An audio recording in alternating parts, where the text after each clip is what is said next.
What up, y'all? What's going on?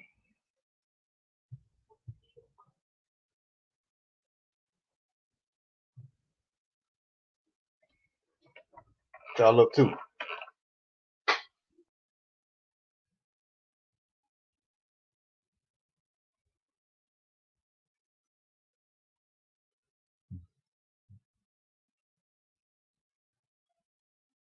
going on? Happy Monday. Fun day.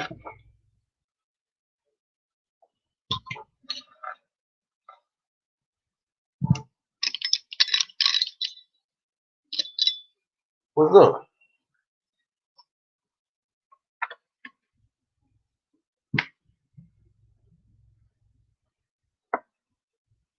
Got one in here. What you up to?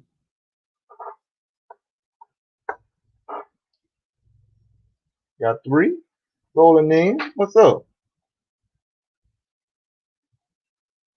What's going on?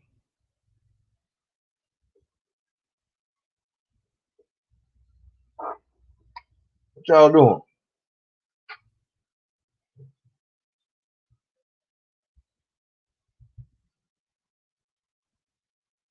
Gunpowder. Sherman, what's up?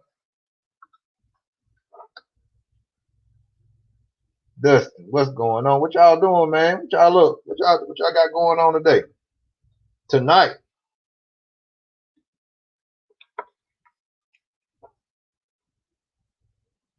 Okay.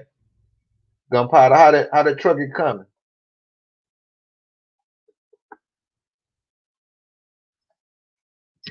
Sherman RC.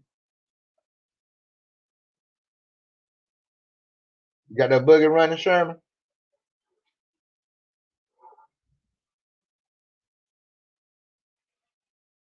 Huh?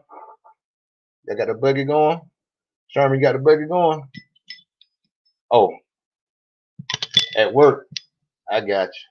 Make that money, Sherman. You know, you the business man. Boy, got about 5 or 6 businesses. That's what's up, man. I'm trying to get in the game too, Sherman. For real. Taz, what's up, man?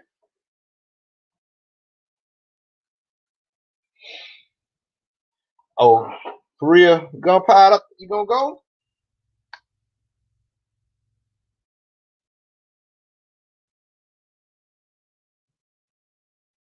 Okay, Dustin. Yeah, I'm doing the same thing, wrenching out on this truck, getting this truck in, getting it in shape. Like I said, got a race down in Florida. Hopefully this weekend. We're gonna see how this weather hold out. We're gonna see how the weather hold out, and hopefully we can do some ripping this weekend. So yeah, we're gonna see what it do. We're gonna see what it do. Hide that. So yeah. So gunpowder, you gonna be there either way. I hope so. I mean, Sherman, you ought to make your way up to Tennessee for PNB. Dustin, you gotta come up there too. Taz. Now Taz, you overseas, so you can't make PNB, Taz. Taz, when your next race? But it should be fun, man. I know the entry fee is a killer. At least run one class. I may just run one. I don't know. I'm still debating. So PNB is Gunpowder. When's the date of PNB? When's that date?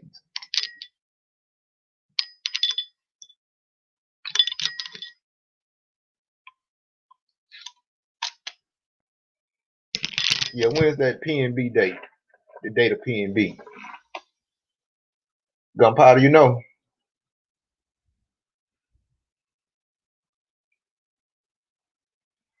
Sherman, go on, yeah. Oh, okay. Sherman, it's raining down there in Louisiana. Yeah. Cindy, what's up, brother? Cindy, what's going on, man? Cindy, I gotta make an order next week. Next week, Cindy. I gotta get some servos for real for this truck. So yeah. Cindy, we'll talk about it. But yeah, next week, be looking out. I'm gonna hit you up for real. Yeah, work too, Cindy. Okay.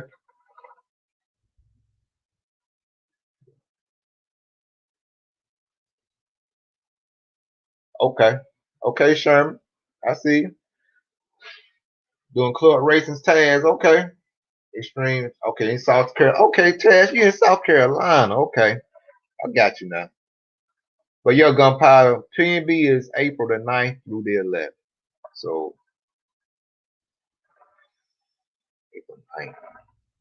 It's right around the corner then, ain't it? Wow. But yeah. But yeah, that's the plan though. It's the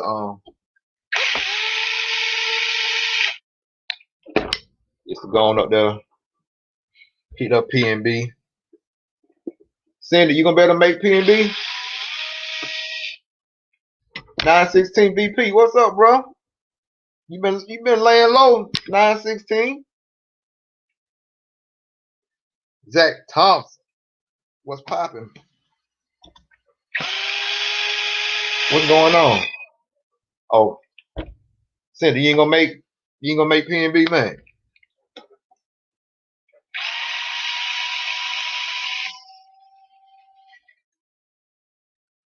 Cindy, that look like it'll be your track. If you like, I know you loved I know you like SIC, Cindy. So, oh, okay, you going? Okay, yeah. I was saying, I know you really did like AMS. So I know you're gonna like PNB. It's a little bit bigger, a little bit more. The track usually a little bit more is a little bit bigger than AMS. As far as the jumps and stuff, they're big, but they're all of them are makeable. It's not too big that it's gonna tear your stuff up, but you do have to hit your jump right. You know what I'm saying? So, but yeah, Cindy, you'll like it, bro. You really gonna like it. But yeah, gunpowder. Tell Cindy how PNB is gunpowder. Gunpowder went last year to PNB. I ain't make it last year. I made it 2 years before then. But I ain't went myself in like 2 years. But they're always good. So I got some old. Show y'all.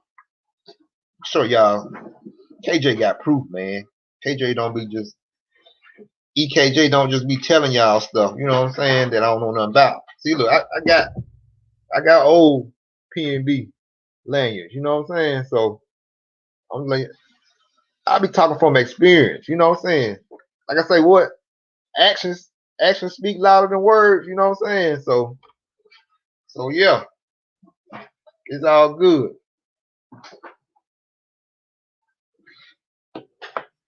Freak, what's a nizzle, freak? What's a nizzle?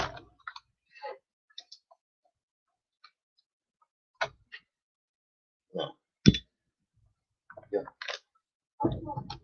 All right. But yeah, gunpowder.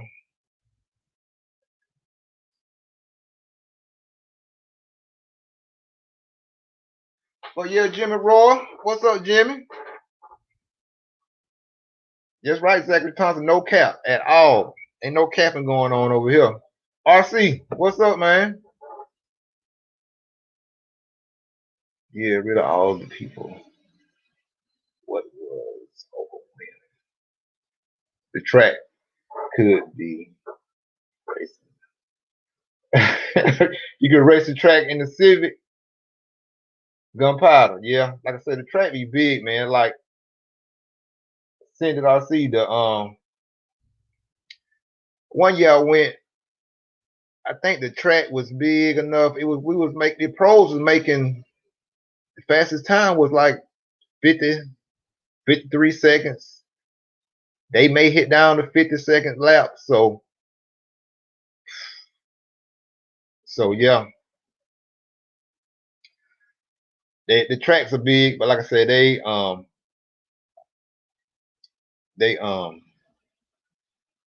toned it down a lot from the past. But they're still big tracks. But yeah, Cindy, you'll love it, man. You'll love that. You'll love PNB, the track layout and all that. So yeah.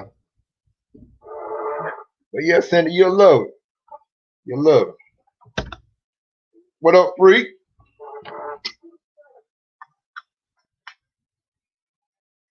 Mm-hmm.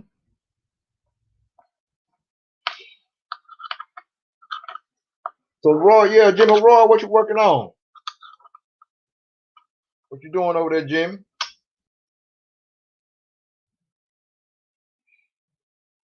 Turp. Sir Turp-a-lot is in the house. Sir Turp-a-lot is in the house. Turk, where you been, man?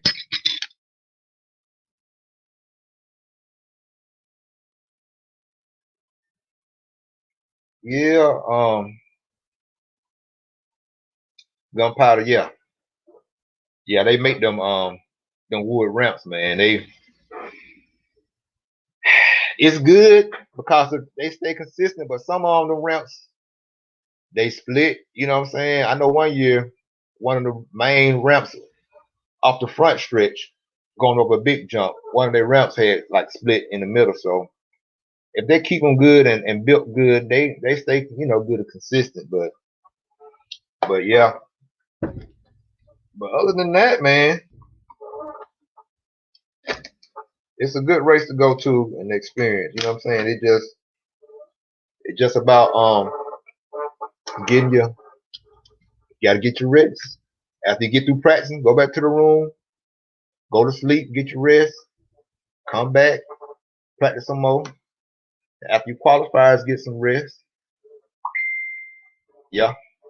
Okay, Turk. Yeah, everybody, man, getting them bills caught back up and stuff like that.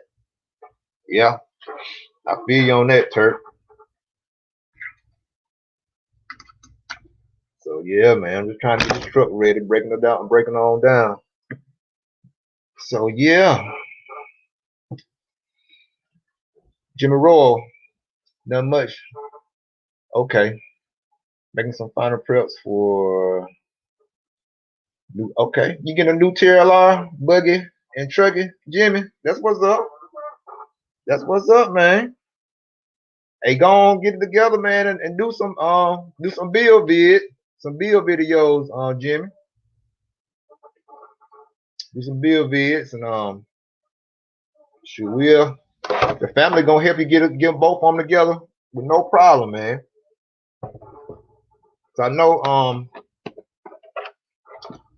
know Freak just built his stuff up. I know he knows some build tricks, some tricks to help you get it built, better than it actually would be just, building it on your own just to have some, because it's always little tips and tricks that you can do to make it a little bit more durable and make stuff last longer. So yeah, man, Jimmy, put some build vids up and do it live, Jimmy, and we'll help you. We'll help you get through it real quick. Won't take all day. Cam Mack, what's up, man? What's going on? Okay, Jimmy, watch some TLR video. Yeah, watch them. Get some good setups and stuff. Matt, what's up, Matt?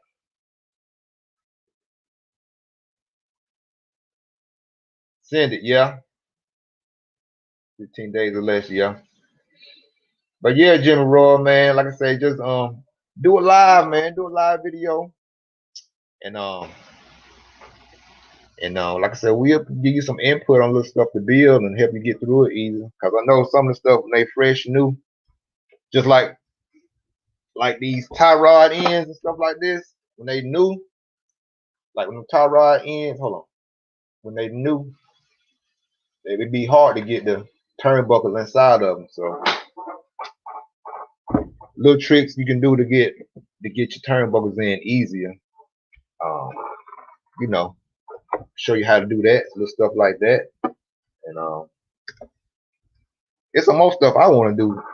Show y'all how to make your kits a little more durable. As far as like, sometimes you may have to use a longer screw than what the manual call for, just to make, especially stuff like on your shock towers, when it be like when your shock ends, the standoff on your shocks. Just say you see how the screw goes on the back of this carbon fiber tower, and it goes into the little shock standoff right here, right there. So sometimes they'll just have the back screw, which is a short screw, and it may go into that standoff right here, but it may be short. So, and then they may have like another screw on some kits I've seen. They have like a screw that screws into the front, like the shock eyelet, like right here, like right there.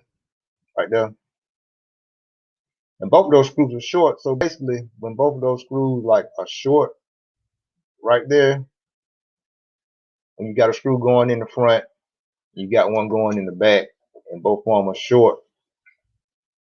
You got one going in the back, and both of them are short like that. Sometimes this will be hollow. The shock inlet part will be hollow in there. And then if you flip over and wreck, that's your weak point. So sometimes you might have to just run a longer screw that goes all the way through, and then put a nut on the front of it, like I got right here on my truck. See, I got a nut that screws in. So you make that, basically what you're doing, taking that longer screw and making the screw go all the way through, and it makes it solid. So when you flip or wreck, it won't have that hollow point right there, which will break. So just little stuff like that make it, you know what I'm saying, kits more durable, won't have them breaking on it. So, but yeah. So like I said, sometimes you might have to run a longer screw all the way through to make that joint, that part, you know, solid, so it won't break. So yeah, sometimes you might have to run a longer screw in some parts of your kits than what the manual calls for. So yep. So yeah, man.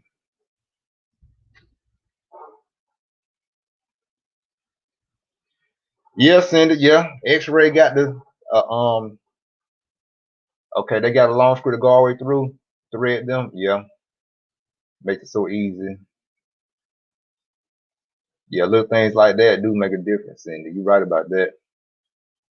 Yeah, freak. Yeah, I'm just working on this. Is my truggy. Just breaking it down, getting it ready for a race for this weekend down in Crestview, Florida. The track is called BNT. So if the weather hold up, man, we're gonna be down there ripping it up, doing a little something. So just see how this weather gonna do. Y'all know how Florida is, but I think we might be all right. I think we might be all right. But it's supposed to rain. I know it's supposed to rain here tomorrow. So we're gonna see how it turn out by the end of the week. But if it goes, if everything work out, I'm ready. And if it don't, I still be ready for. I'm gonna have to go up to my local track, the warehouse. So either way, the kids will be ready to roll. If it ain't racing, go practice somewhere. So either way, I'll be ready. So yeah. So what's going on? Yeah, Freak Man, Gunpowder was just talking about PNB, man. We trying to figure it out. Yeah, like I said, like I told Gunpowder, um, you know, God willing, yeah, that's the plan to make it up there. Yeah, to make it up there. Go kick it with Gunpowder up there in his hometown, Tennessee.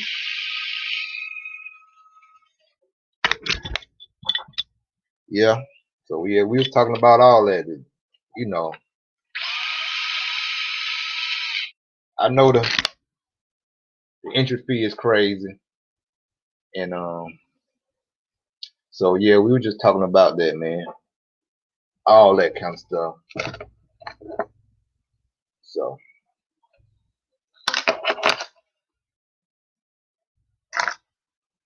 So yeah,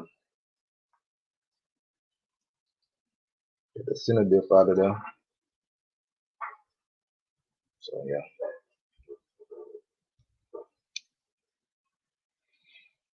So yeah. So Freak, you going?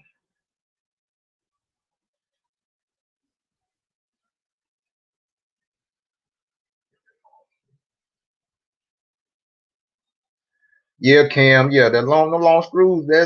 It just keeps you from having that weak point on your shock tower. You know what I'm saying? So it won't be hollow, so it won't break off. You know. So yeah, sometimes you have to. I know you can't say do it this way, but then again, sometimes you got to be innovative, and you know what's a hollow point, what may be a weak point, especially that's gonna be the first thing to hit when we wreck. It's like the shock towers and all that stuff. So it's always smart to run like a longer screw to keep everything solid and those high the high how you can say it on the parts that's gonna get that's gonna wreck a lot. You know what I'm saying? They're gonna take a lot of abuse. So on those parts they're gonna take a lot of abuse. It's good to like run like a long screw and make them tough about doing little stuff like that. So yeah. Okay, Freak, you gonna come through? You just said the other night you weren't sure yet. But yeah, you gonna run Freak, you gonna go and put the truck on the track, run the truck, run your trucky.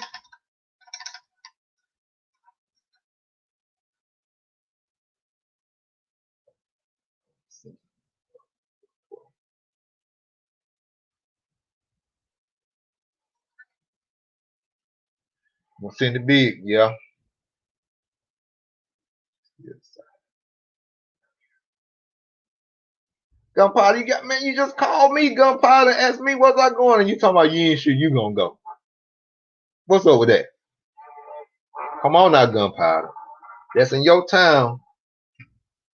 And the other track that we was talking about that one time, they ain't gonna be open because of PNB, because they thinking everybody gonna be at PNB. So Gunpowder, you gotta go, man. You gotta come. Enjoy the fun.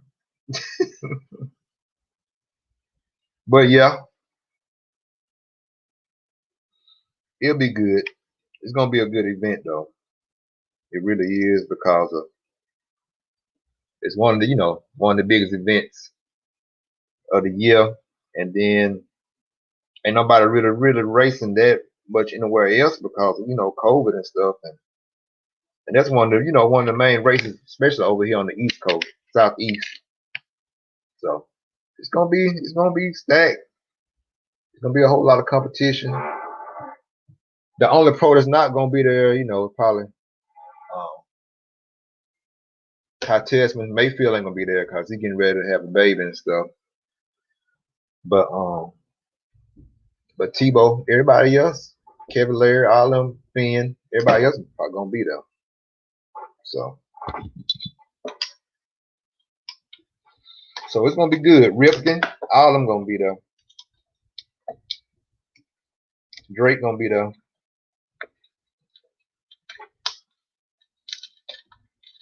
So we really just gonna be missing really gonna be missing really just Mayfield really.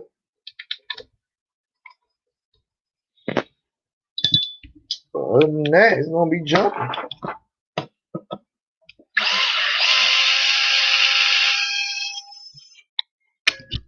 So yeah. Wayne RC, what up, man? What you up to? Wayne, what you up to, man?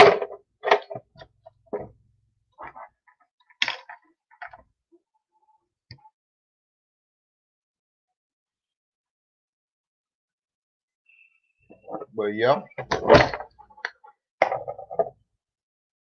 Send it RC. RC, you ain't gonna make it. RC, why you ain't gonna make it, man? Cindy, you gotta get you a Cindy, you gotta get a pop-up tent that has Send It RC on it so everybody know who the real Send It RC is. And then if you had that, then yeah, everybody, you know, everybody come in. Everybody can fit together then for real. We get a pop-up tent, Send It RC, black tent, a black roof with Send It RC in white or gray, something like that. Your logo and stuff on it. And yeah. It can be where everybody meet up at. And then that'll be a good thing for you, Send It, to you can have all your merchandise up under the tent, showing all what you offer, showing your servos off, showing your the bearings, the tools, all that stuff. You can have it displayed. Everybody walk by, they can see really what Send It RC is about. You know what I'm saying? So that'll be a good thing. That'll be a good thing. But yeah, Guru, what's up, bro? You okay?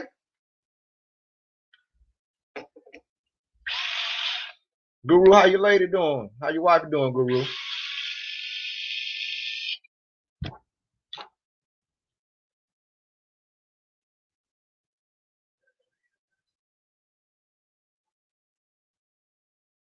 Okay, she's strong. Yes, sir. Yeah, Wayne RC. We're gonna meet, everybody gonna meet up, but yeah, Send It, yeah. They want too much. Well, I don't know, RC. Just I tell you what. This is just an idea. Since Send It RC, just between us, since Send It RC helps us a lot, maybe we can help him by donating a little $5, $10 to help him get a tent. So we'll have a spot where we can meet up. He can have a spot where he can display all this stuff, like a vendor's tent. And you know, we just can chip in, help Send It, get him a tent, get him a vendor's tent, so he can display his stuff and people can see what he really offer. That would be a good exposure for Send It RC. Yeah. Send It, you gotta get how much? Have you checked on the price? Send It. Blue Crab, what's Blue Crab, man? What's been up, man? What's been going on? Yeah, y'all hit that thumbs up. Let me tell you, y'all hit that thumbs up, and everybody in here that have not subscribed to my page, y'all gonna subscribe to EKJ 24,000. Hit the subscribe, so we can all, so I can keep up with you, and y'all can keep up with me, and I can be able to show y'all some new things, different things that I've learned in the RC game, and vice versa. So you can show me some stuff y'all got going on. So anybody here that haven't subscribed, go and subscribe to the channel. Like I said, I'm trying to hit that 500 mark, not too far from it. And yeah, that's it. Big John, what's up, man? Yeah, anybody here that haven't subscribed, y'all go in, you can go check the channel out. It's good legit stuff on the channel. Check it out. And y'all go ahead on and hit them thumbs up. If you haven't subscribed, go on subscribe, man. You know what I'm saying? We just in this thing together. We're a big family. You know what I'm saying? So Yeah.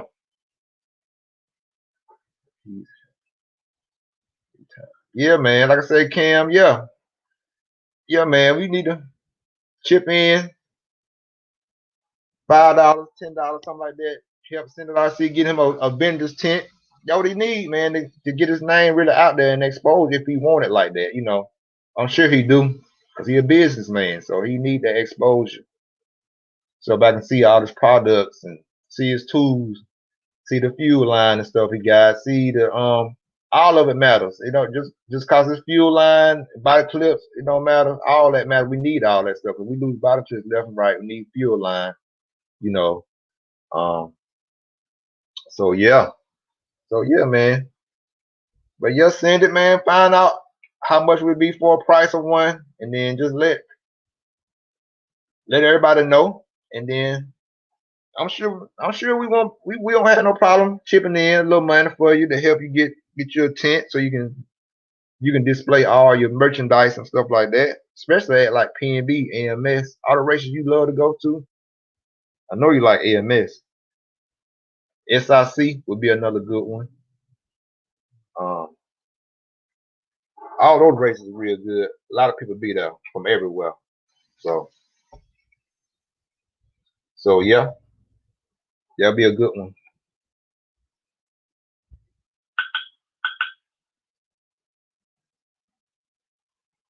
What you say now? The tip one.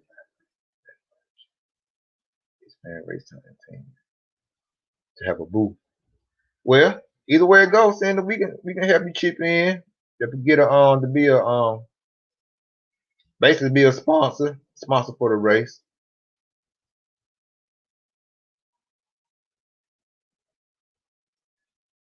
Yep. Big John, what's up? Robert Garcia, what's up? Robert, what's going on, man? Blue Crab, yeah. But yeah, man. Cindy, we got you, bro. You help us out.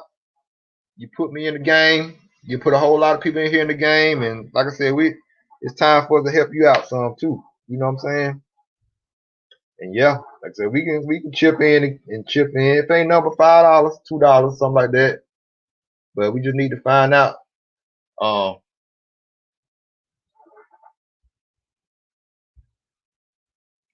You just need to do a live, Cindy. You gotta do a live, Cindy, and get out here and put your name out there so we can help with the cause, man. We can help with the cause. Get you stuff you need. Big John, what's going on? RC. Yeah. So yeah.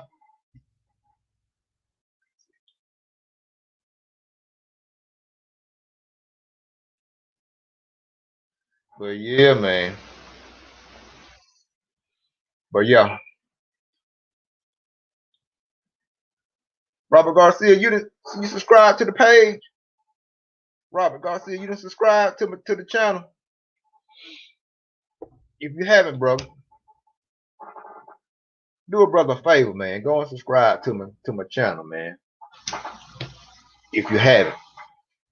I appreciate it. I really would, Rob. I really would. But yeah. So yeah, y'all.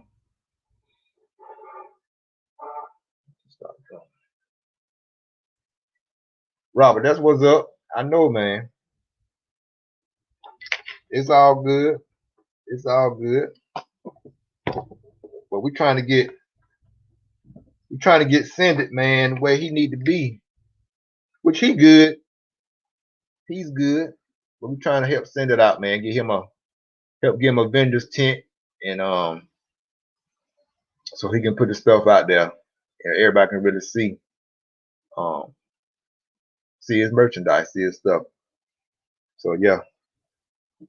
But yeah, Send It, man, get a price on how much it'll be for the sponsorship to do a vendor's tent and get a price on how much the tent would be. Do a live and let us know. I'm sure everybody in here, we got 25 people in here. We should have 25 thumbs up too. Likes. Hit that thumbs up. We got 25. We done had up to 30 in here. But yeah. And then like I said, then like Blue Crab said, send it come down to go down to Phil Hurd down there in Savannah, Georgia. They got a nice they get a nice crowd every time they run down there in Savannah.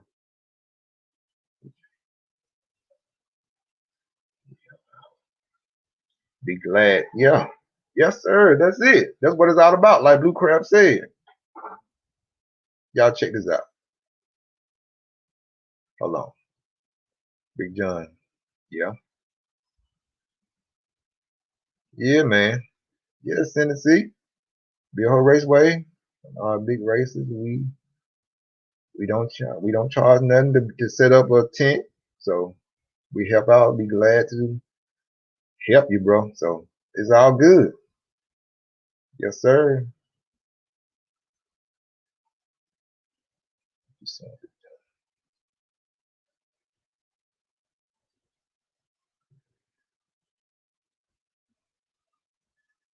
Yes, sir. Yes, sir. Yes, sir. Yeah, John. Me too, Big John. I'm trying to get mine. I'm trying to get my servos next week, Big John. I'm right along with you.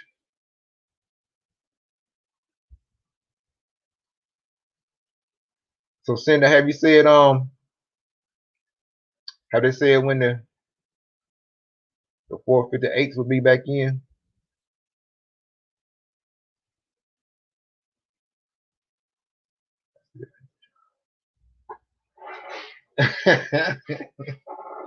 Yeah, bro. Cinder, we know you still working. You still a working man too. So we know you can't travel everywhere, but we just want you to be ready when you do travel. We want you to be ready and prepared. You know what I'm saying? So just set up shop, and then, like I said, there'll be a good meeting point for all of us to meet up and just hang out. Everybody have a pit space covered, not outside in the rain, not outside. Not just out there in the arena. Everybody walking by, something to look professional and set up right, and everybody enjoy themselves. You know what I'm saying? So yeah. But yeah, man. So yeah, bro. But yeah, so we just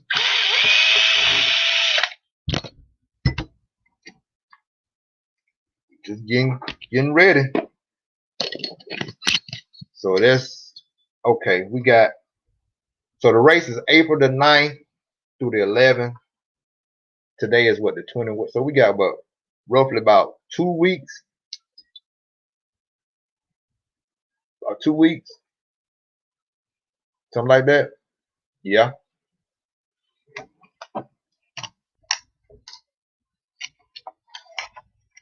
Yes, sir. Big John, you got that? You got that R5R running? Hmm. I feel you. Yeah.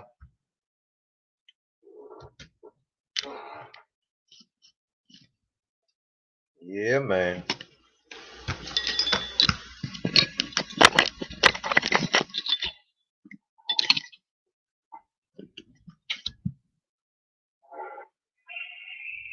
So yeah.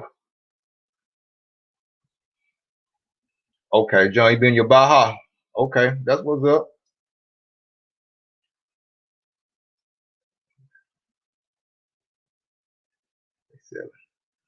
Hot Rod, what's up, Hot Rod? Hot Rod in the building.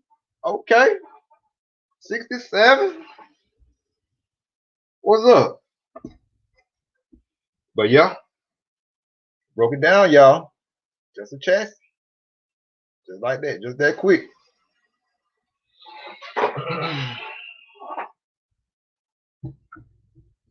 So getting this ready for clean up. Getting it ready to clean up.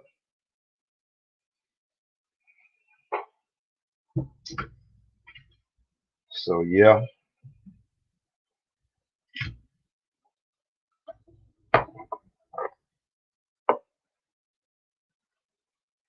Just gotta rebuild my kit and my R5R today. Yeah.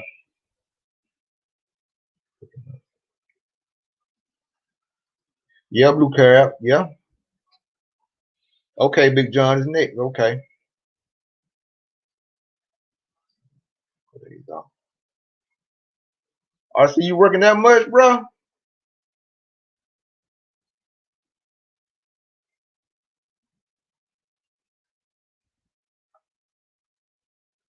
Yeah. I see you gotta get out, man. Well, you can. Just have some fun, man. Get out, have some fun, enjoy yourself sometime. See, yeah. Look at this, y'all. Why good to look over your stuff. Look at that. Hinge pin, the sway bar mount broke. Look at that.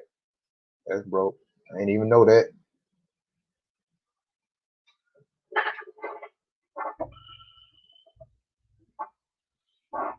You gotta take that off in a way.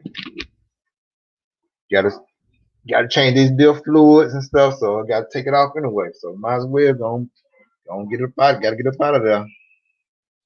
Don't get it up out of there.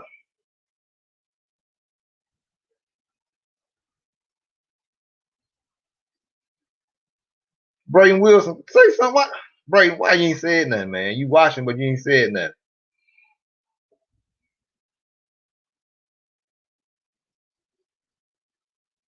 Hey,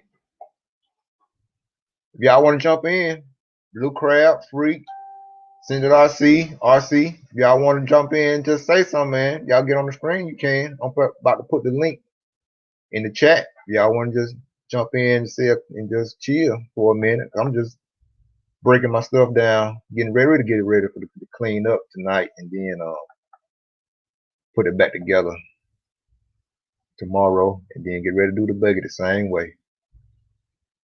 So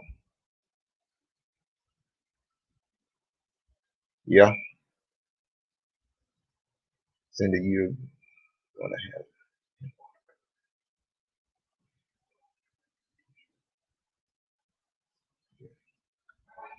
But yeah, but yes, that's another thing. That's why the tent would be good, man. You can put Nitro Freak shirt up in the tent and all that, all your merchandise. You get that tent. Need to get that tent, man.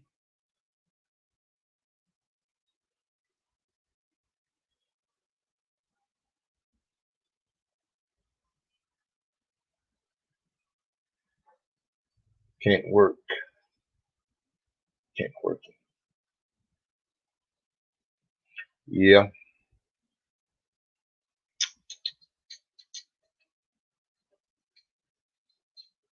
So yeah, y'all.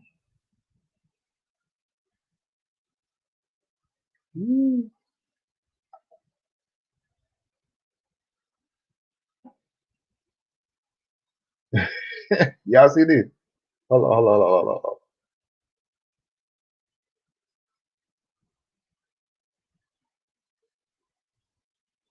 Okay.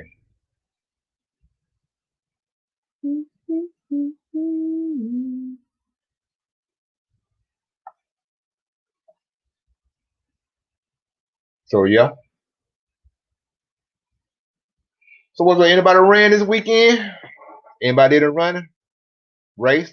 Got on the track this weekend?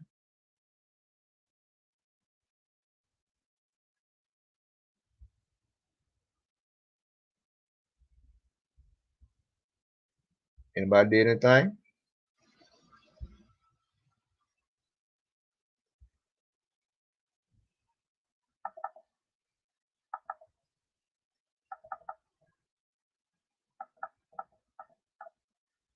Okay. All right.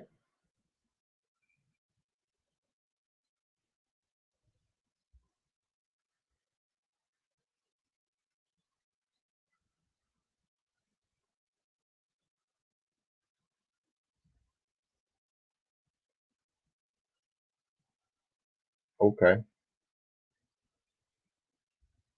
put the link in the chat, y'all. So if y'all want to jump, go hit me up. You want to come on in? It's all good. Like I said, I'm just up here.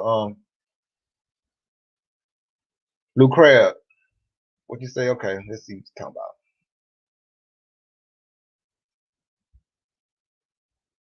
EKJ, what do you think about the JQ switch, the brand and all that stuff? Well, Blue Crab, it's a good thing. It's a good thing for JQ. JQ, he auto from the beginning. He from the beginning he wanted to be a designer actually for a company. So he had 2 or 3 chances like back in the day to be a designer for a particular company, for 2 companies, but whatever, it didn't work out. So basically he just went on and made his own car. So so now this company Miyako gave him that chance again to be he always wanted to be a designer for a company. He never really wanted to do he wanted to do his own car because he wanted to go to the worlds and win the worlds. And when he first started racing really hard, he did want his own car. But after he saw how hard it was to be a world champion, he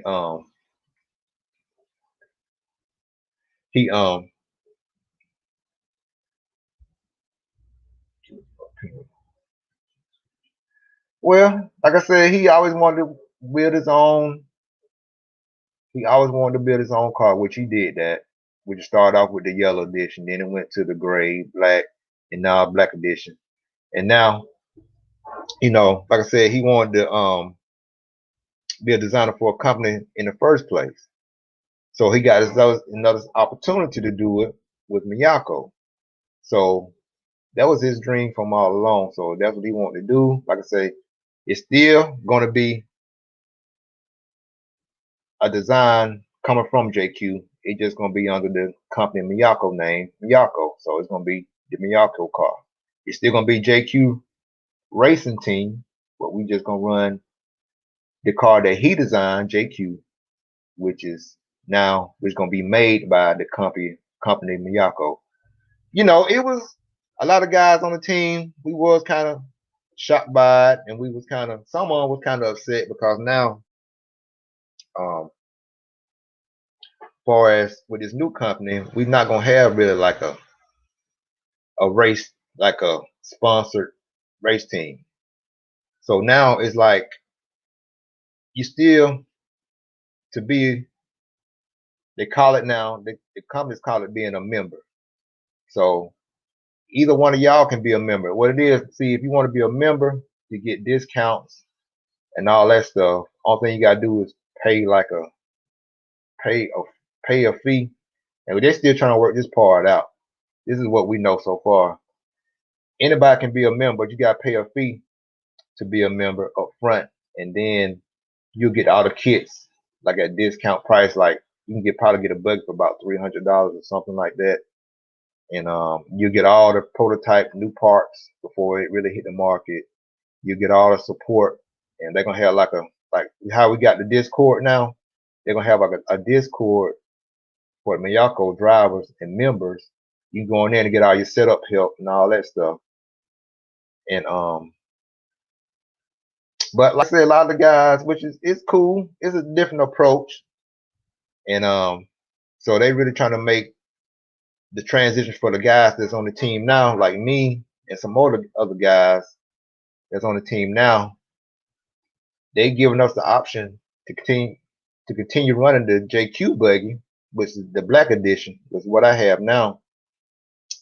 You can run that until all the parts are sold, basically, or either till they run out of parts for the black edition. You're gonna eventually have to, run the Miyako buggy because they're gonna be the Miyako buggy is gonna be the upgraded buggy from the black edition. So, and some of the guys was upset about it because the fact of they kind of held it. They've been knowing this for about the last 2 years, basically, and they kind of held it on a low, kind of hush until recently. So, like I said, a lot of guys on the team now has jumped ship because it's just a new way they want to do stuff, and I understand why they jump ship. But then again, we don't know the whole how they gonna, because they saying that since you already on the team and stuff like that, they gonna put us in either, we gonna be on the under the membership thing. They gonna pull us in, um, merge us in easy because we was there from the beginning. You know what I'm saying? So we gonna I don't think we still might have to pay the little membership fee, but it might not be as much as somebody just paying the membership fee, since we've been on the team. So it's just it was just a JQ, a growth thing, a business move, kind of like Horizon and Proline. Proline now is getting got a bigger backing behind it than just Daniel Adams at Proline. So they got Horizon, which is just a big corporate distribution company. So it's worldwide.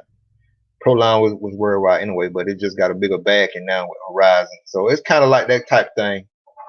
But yeah, Blue Crab, this basically was how it broke down. And the new buggy that's gonna be the Miyako buggy is still gonna be a JQ created buggy, but it's just gonna have the name Miyako because Miyako is like Horizon, the bigger name, which gonna make him have more options, better part support, better materials for the buggy.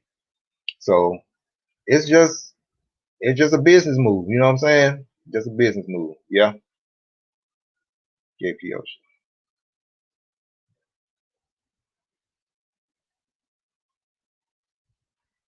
B click two.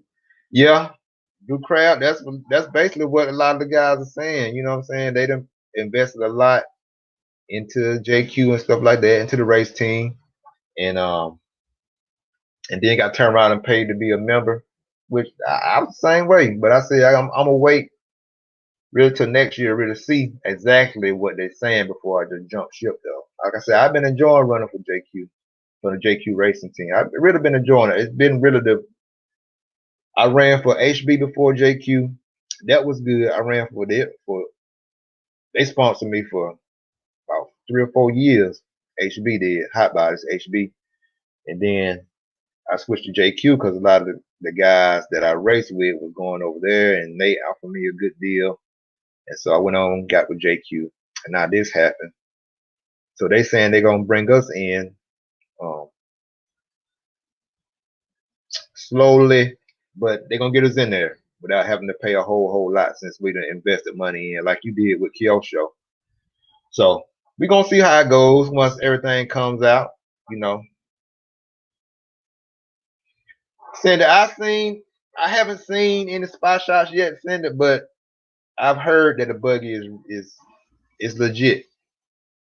And everybody gotta know if JQ gonna build something, he just ain't gonna put no junk out there. So it's gonna be a contender. It's gonna be legit. It's gonna be legit. But Cindy, I haven't seen him any spot shots with my own eyes yet, but they're out there. I already know. Yeah, cause the prototype buggy is already done, so it's just in test. It's just in test mode right now. But yeah, it's gonna be. It's the black edition is good. This buggy right here is really good. It's really good. It just don't have a big name behind it, like Mayfield or Drake or somebody like that driving it. That's the only thing. And actually, to be honest with y'all, Cavalieri did drive this black edition, and he really liked it. But JQ, just being a small company, he couldn't afford Cavalieri. So basically, with Miyako behind him, now they can get some big name drivers to do something to help, push the product. So Kind of like how, kind of like how Senate RC got me on the team. They need a big name like EKJ to help move the merchandise sale and advertise and promote for the team. So they had to come get me. He saw it. He had to come put me on. That just hey, the same way. You know, yeah, that's how that worked out. Yeah, that's how that worked out. Good year, man.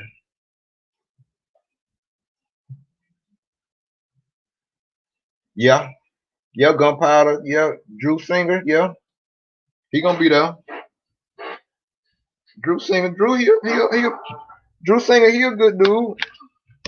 I met him and talked with him because he used to run HB and he ran JQ for a minute. Yeah, he all right. Gunpowder. He all right.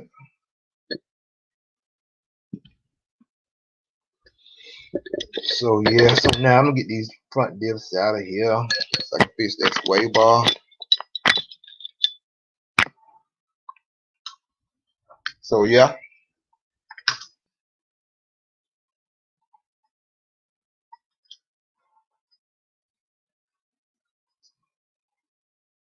What's Nitro for?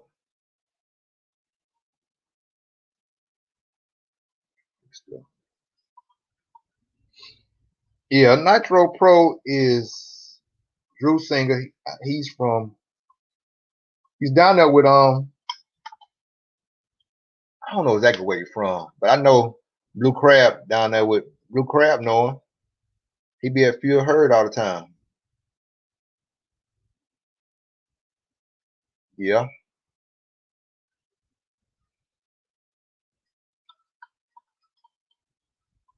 But yeah, he had that Send It name on some of the Nitro Pro servos. So that's what some of the uproar is about with that. But we know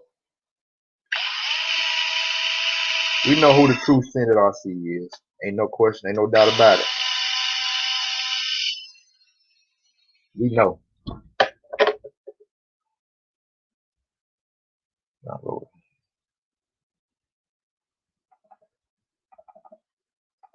So yeah. So yeah, we know who Senate is. We already know.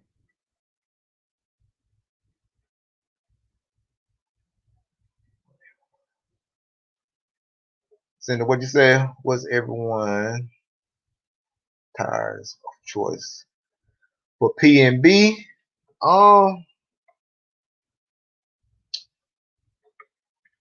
It's kind of going to be like a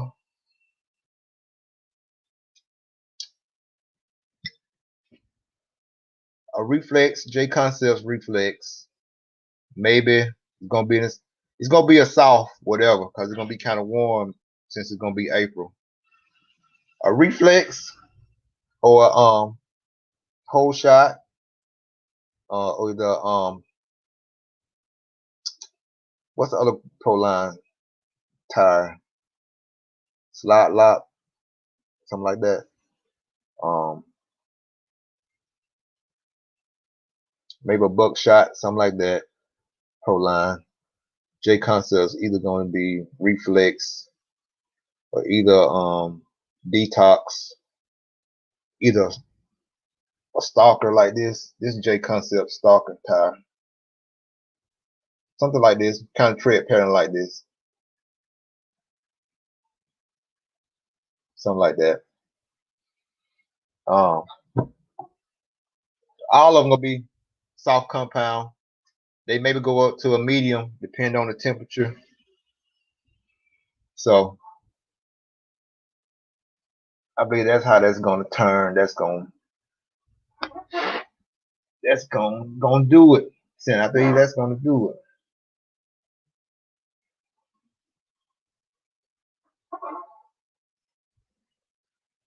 He had ran everything.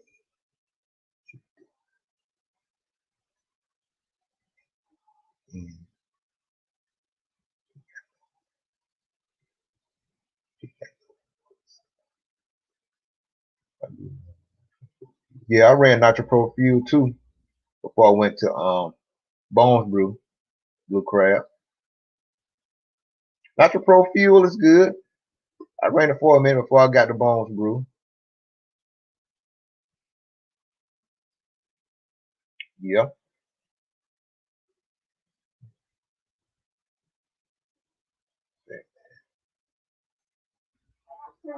It's 30 a gallon. Yeah.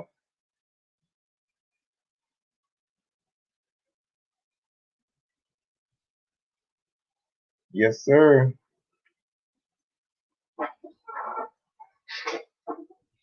But yeah, Drew, he a businessman too, and I think in his he had Send It as one of his, what was it, his like his product number would be like Send It 5, 6, 7, 8 or something like that. So he had it as one of his item numbers or whatever. You know what I'm saying? So, but we know who the true Send It RC is. Yes, sir. No doubt about it. We know who the realest is. Ain't no question. Ain't no question about it. Hey, if y'all want to jump in, hey.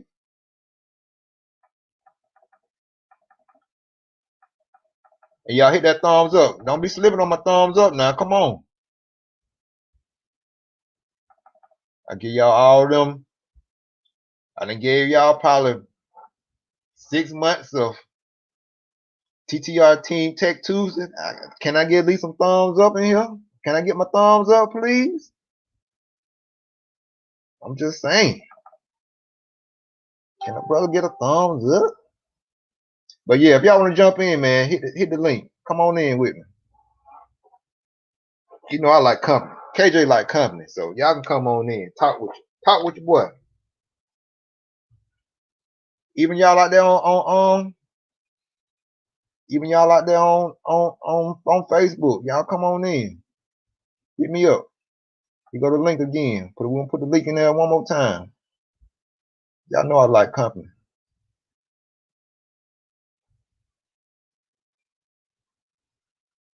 That's right.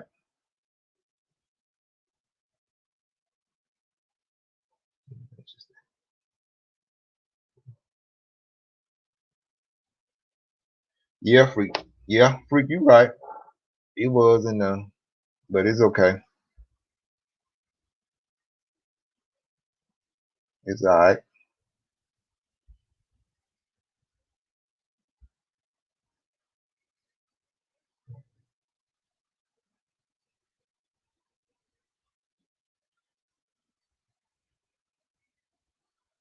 Yeah.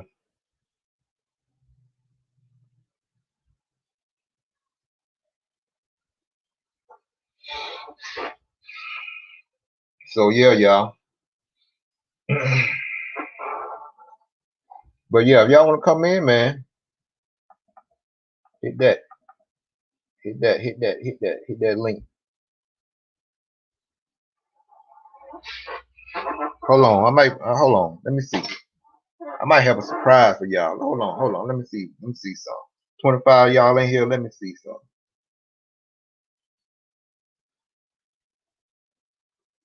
Let me see something.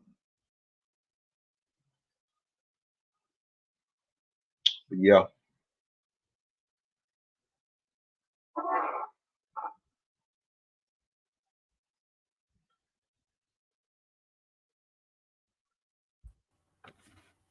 My man. Look at here. Saying ain't nobody want to bring their ass up in here. You know, damn Nitro Freak gonna bring his ass up in here. So hey, you right, freak. They being scared. I don't know what the problem is. They already know. Hey, look at here. All I'm gonna do is I'm gonna say this. So What's up? for all y'all going to damn PNB, or that ain't going, y'all need to bring your ass up to PNB because we gonna freaking show up and we gonna show out big. There's gonna be quite a few people from both these live feeds that gonna be there at damn PNB. So this is gonna be everybody's time to shine, to get in, do some racing, drink some cold ones, hang out. Just hang out and be cool. Yeah, man. Just they're gonna be a shitload of people from my live feed. So hopefully everybody get to make it. This says they were gonna come. Yeah, everybody that can. You know what I'm saying? We know. Everybody know people got other responsibilities, other plans. That's cool. But if you can make it, come on out. Like I said, if you don't race, it just be a good time to come out.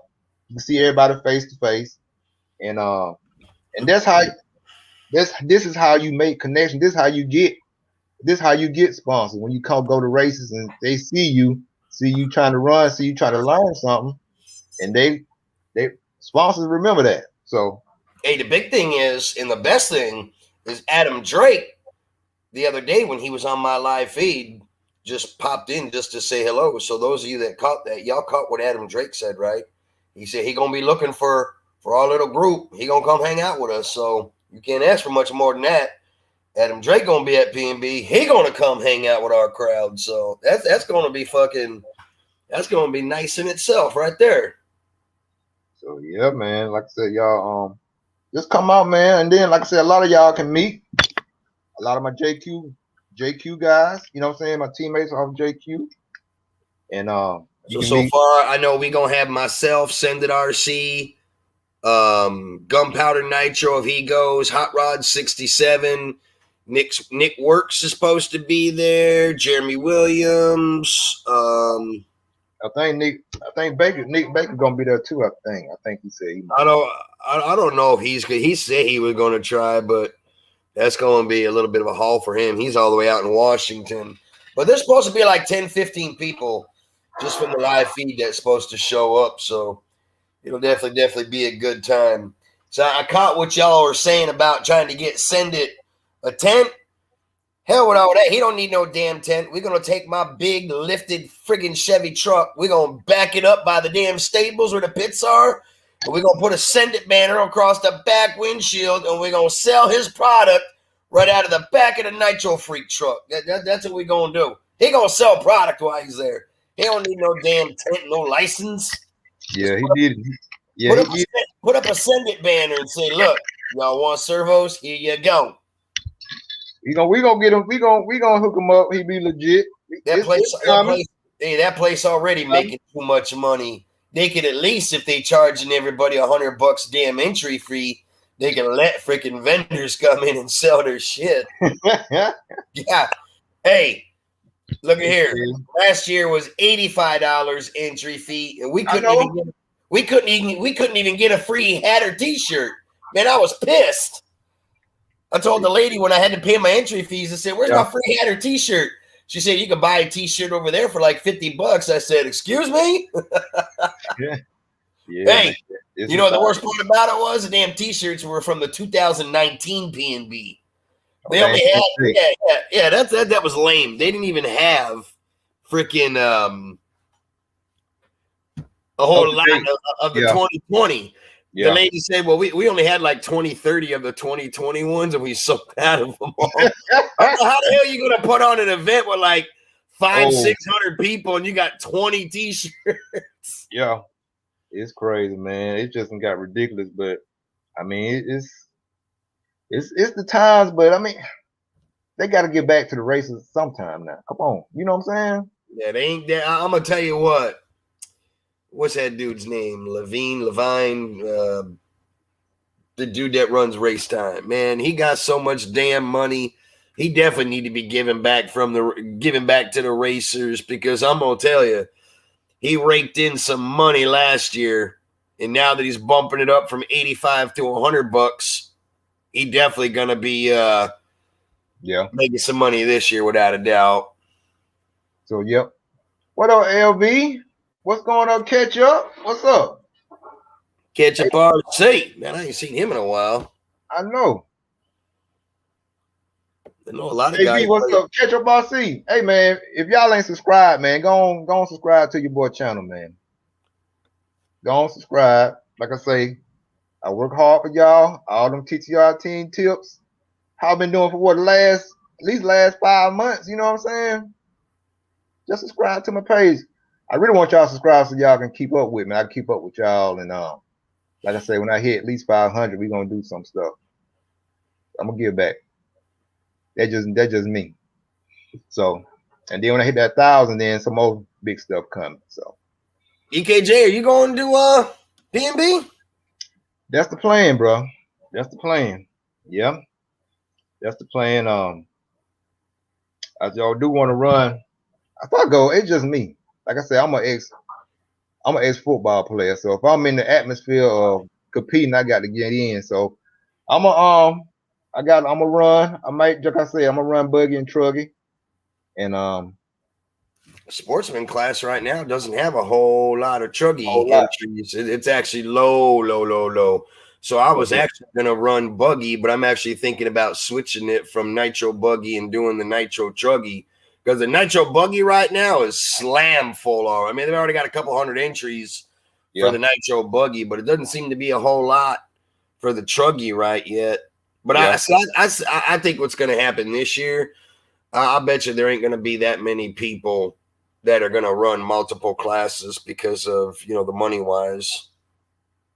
Yeah, we're going to see, man, because a lot of times us racers will wait to the last minute to sign up, and then all of a sudden it's just a big rush. You know what I'm saying? That's what happened last year, because I was looking at the entries last year, and I looked up the entries the day I rolled up into the arena. I popped out the laptop in the truck, signed on to the internet, and pulled up the live RC. And I got there on a Thursday, and I mean, there was quite a bit of entries, but the majority of them didn't really start rolling in until Friday night, because a lot of people had to work. They couldn't get off. So a lot of people missed practice. A lot of people just showed up, didn't even practice, just went right into running qualifying. Because I remember when we were there, me and Raja, late Friday night, when most people were starting to go to bed and call it a night, me and him were still up. Hell, this was like 1, 2 in the morning. We were still up in the arena goofing off with people, and that's when we were starting to see just boatloads of trailers rolling in. Yeah. And that's when we kind of figured a lot of people that were traveling had to wait till they got off work, and then they could leave, and then, go ahead and make it to the race. Yeah. But I've heard both sides this year. I've heard this year it's supposed to double in size, but then I've heard people say that they don't think there's going to be that many people because of them, jacking up the entry fees. But I did message the owner of Race Time. That's, Dave. Dave Levine, or however the fuck you say his last name. Yeah, Dave. He said, Dave yeah, there you go, like him. He said he had to raise the price because he's got Scotty coming down to announce it. And Scotty was from Live RC that was the announcer for DNC. Yeah, Scotty. They got Scotty to come down to do the announcing for PNB. So, of course, they got to pay him, and that ain't cheap, apparently. So, yeah, they'll tell us anything, but But yeah, they do got to pay him because, like I said, Jimmy Babcock, he usually come down. He usually been announcing everything. Yeah. And he has his own race league, Jimmy Babcock Race League. When you hear a lot of people saying the JBRL Race League, that's Jimmy Babcock. Yeah, that's his race league. Yeah. So yeah, they do have to pay their announcers, but man, a lot of that stuff they get though is. Yeah, for those of you in there wondering, it's $100 a class. That means $100 to run your buggy, $100 to run truggy, $100 to run your e-truggy, $100 to run your e-buggy. So if you're gonna try to race 2 classes, that's 200 bones right there. And I don't foresee a whole lot of people doing that this year, but could be wrong. You might get a whole lot of damn entries, man. This might be the blowout of the century. Who knows? Yeah. Like I said, a lot of us. Everybody is getting those stimulus checks, so most people should have their race weekend. Hey, that is true. $1,400. So $1,400. Everybody should be able to make it. Pay them race fees. Right on time, man. That's true. Yeah, right on time. Right on time for stimulus week. Hey man, y'all want to come into the live, man? I welcome you. Come on in. You can hit that link. Come on in too. Yeah, but yeah, man, it's crazy though, man. How it's got like this, but it's just like everything else going up, man. You know, just like with the gas prices and stuff. You know, so yeah. Yeah, that's another thing, man. Gas prices gone up too. So it's a 6-hour drive from me to make it there, man. And my big ass truck, that thing, I got gonna be $100 right there for me, just some fuel. Yeah, man. I ain't looking forward to that. And that's a good thing I'm not pulling a trailer either. So what's up with the trailer? What they talking about? Shit, 6 to 10 more weeks. I told them they can kiss my ass. So I guess all the metal coming overseas is all warped. So it's put all the trailer companies behind them making trailers and stuff. Yeah. Yeah, man. So you just have to. You still gonna do it, or you gonna just gonna get you one already ready, or what? I'm probably just gonna start looking around for a used one to see if I can find a used one, and then just build it the way I want to. I don't want to wait another 6 to 10 weeks. Hell, another 6 to 10 weeks, the damn summer will be over with. Shit. That's right. It will be wintertime all over again. Yeah. Yep. But yeah. So how did you want to do it, Freak? How did you want to set your trailer up? What was your plan if you want? Mine's kind of be like how Raja did his, kind of same layout. Mm-hmm. I'm gonna do the black and white checkered floor like he did in his. Do the freezer drop down pylons. Do the screening like he did. Wire it with 4 outlets. But my tables, I'm gonna rig it up where it has like the fold down work tables and a fold down bed. Yeah. That's really the main reason why I'm pretty much buying a trailer. It's not even for a pit area. It's basically to be like a freaking dorm room on wheels. So anytime I want to go to out of town races, I ain't got to pay for hotels. I'll sleep right in there. I'm going to put a heating and AC unit in it like everyone else does. And it's going to be set up. It's going to be set up nice. It's going to have a fridge, flat screen TV, microwave, all that stuff. Yeah. RC, there might be a stripper pole in there. I don't know yet. We're going to have to, figure out what end of the trailer we put the stripper pole on. It's probably going to be towards the end. This way, you get some of them heavy girls that can't hang on to the pole. If they start swinging around, they don't hit the walls. Yeah. They're going to swing right out the back ass end of the door onto the dirt. We're going to put it on the back end.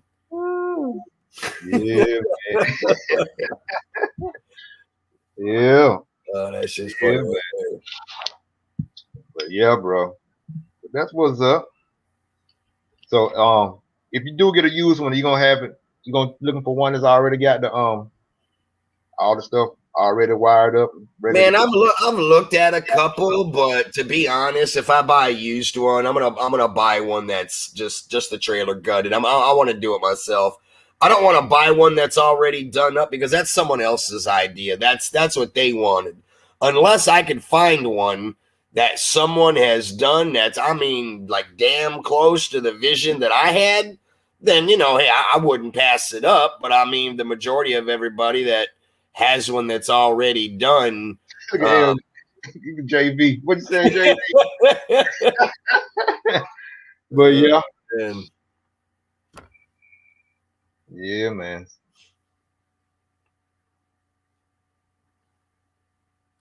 But yeah. That sounds like a plan. But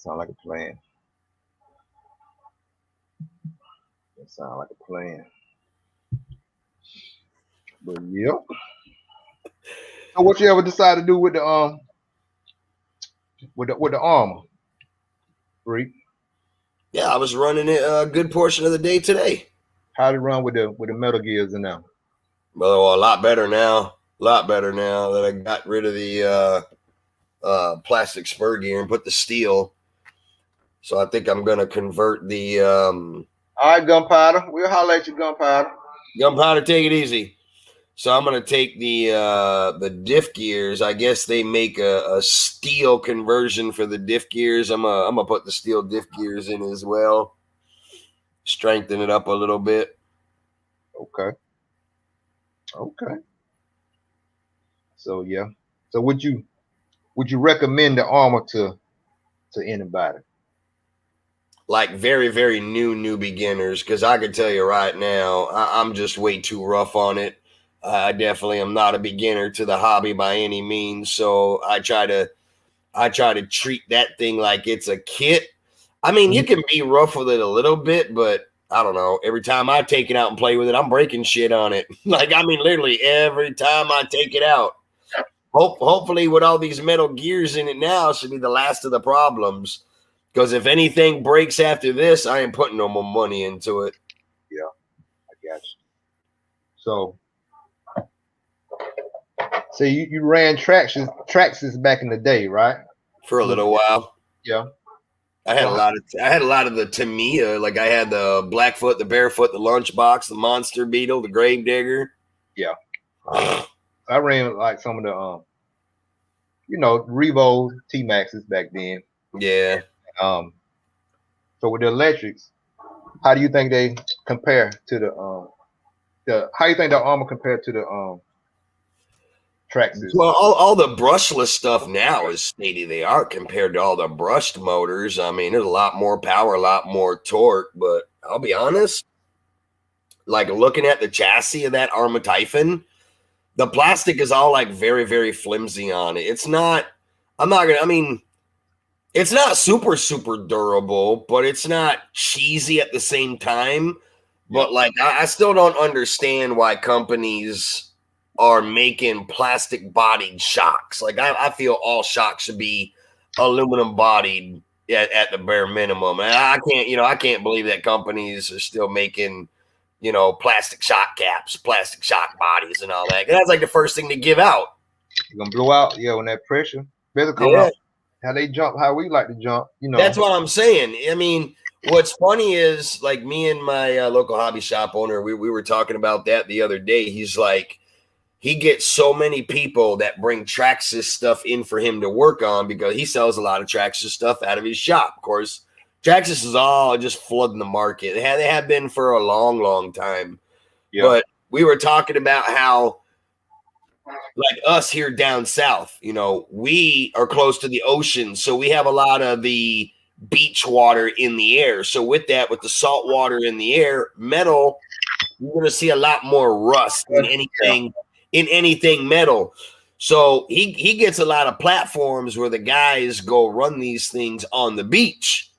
Yep. And they're not washing them off for fresh water. So they get that seawater on them and like put them up in their garage and don't mess with them for a day or two. Come back a day or two later and every nut and bolt rusted. The axles all freaking rusted. I mean, just rust everywhere. Bearings locking up. So then they bring him into his shop and be like, hey, I need you to fix this, get it working again. And the funny thing is, we were talking that you ever watch a Traxxas commercial, whenever they release a new platform, where is their commercials always recorded at? On the freaking beach. So people go and do that, and people think that, oh, well, these are made to be ran at the beach and everything. But the downside is what they don't see is the aftermath and the after effects of the salt water, what it's going to do on them damn things. And we were sitting here talking about that. We're like, he's like, man, I wish Traxxas would just stop making their commercials, running their Rustlers and their X-Maxes and all that shit on the beach, jumping the sand dunes and running through the water. And, then the newer guys that don't know a lot about the hobby, they think that they can go do that all day long and it's not going to affect their vehicle. And really what it's doing is it's tearing all these damn platforms up. Right. Because I did it one time. I went to me and my girlfriend at that time, we went down to Panama City. And I had my first look. Actually, I had a Nitro, my first kit. It was a Nitro HPI MT MT Racer, which was like a kit version of that Nitro MT RS4, like a little stadium truck. Yeah. So I rode on the beach, man, had fun. But then when I got back to the room, saw all that sand, everyone had to break that kit. I'm talking about free all the way, Well, bearing all it out.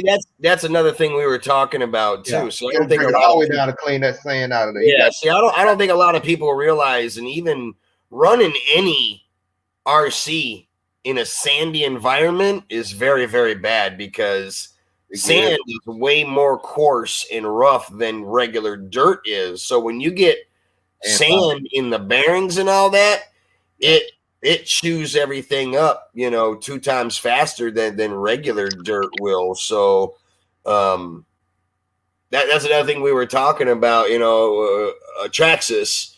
Again, their commercials show their trucks being run in sand dunes and sand pits and all that. And it's not to say that you can't run them in sand. You can run them in whatever the hell you want. Whatever the hell you want. Okay. It's just there's a lot of aftercare that you got to do. You need to be doing to them.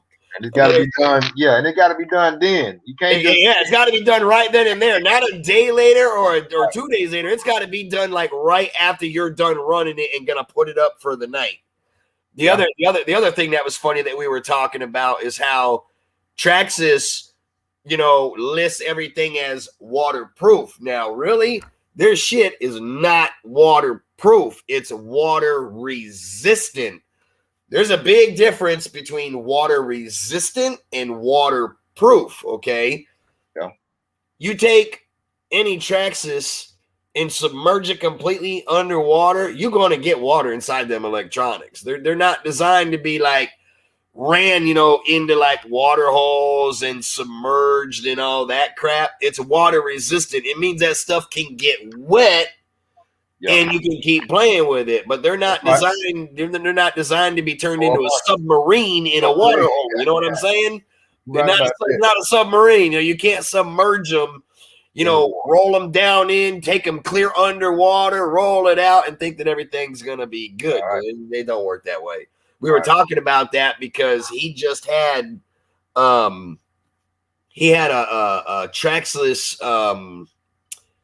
The Nitro Slash, I think it was. He was working, and I had to go up there and pick up some parts. So he's like, "Hey, I got something I want you to look at."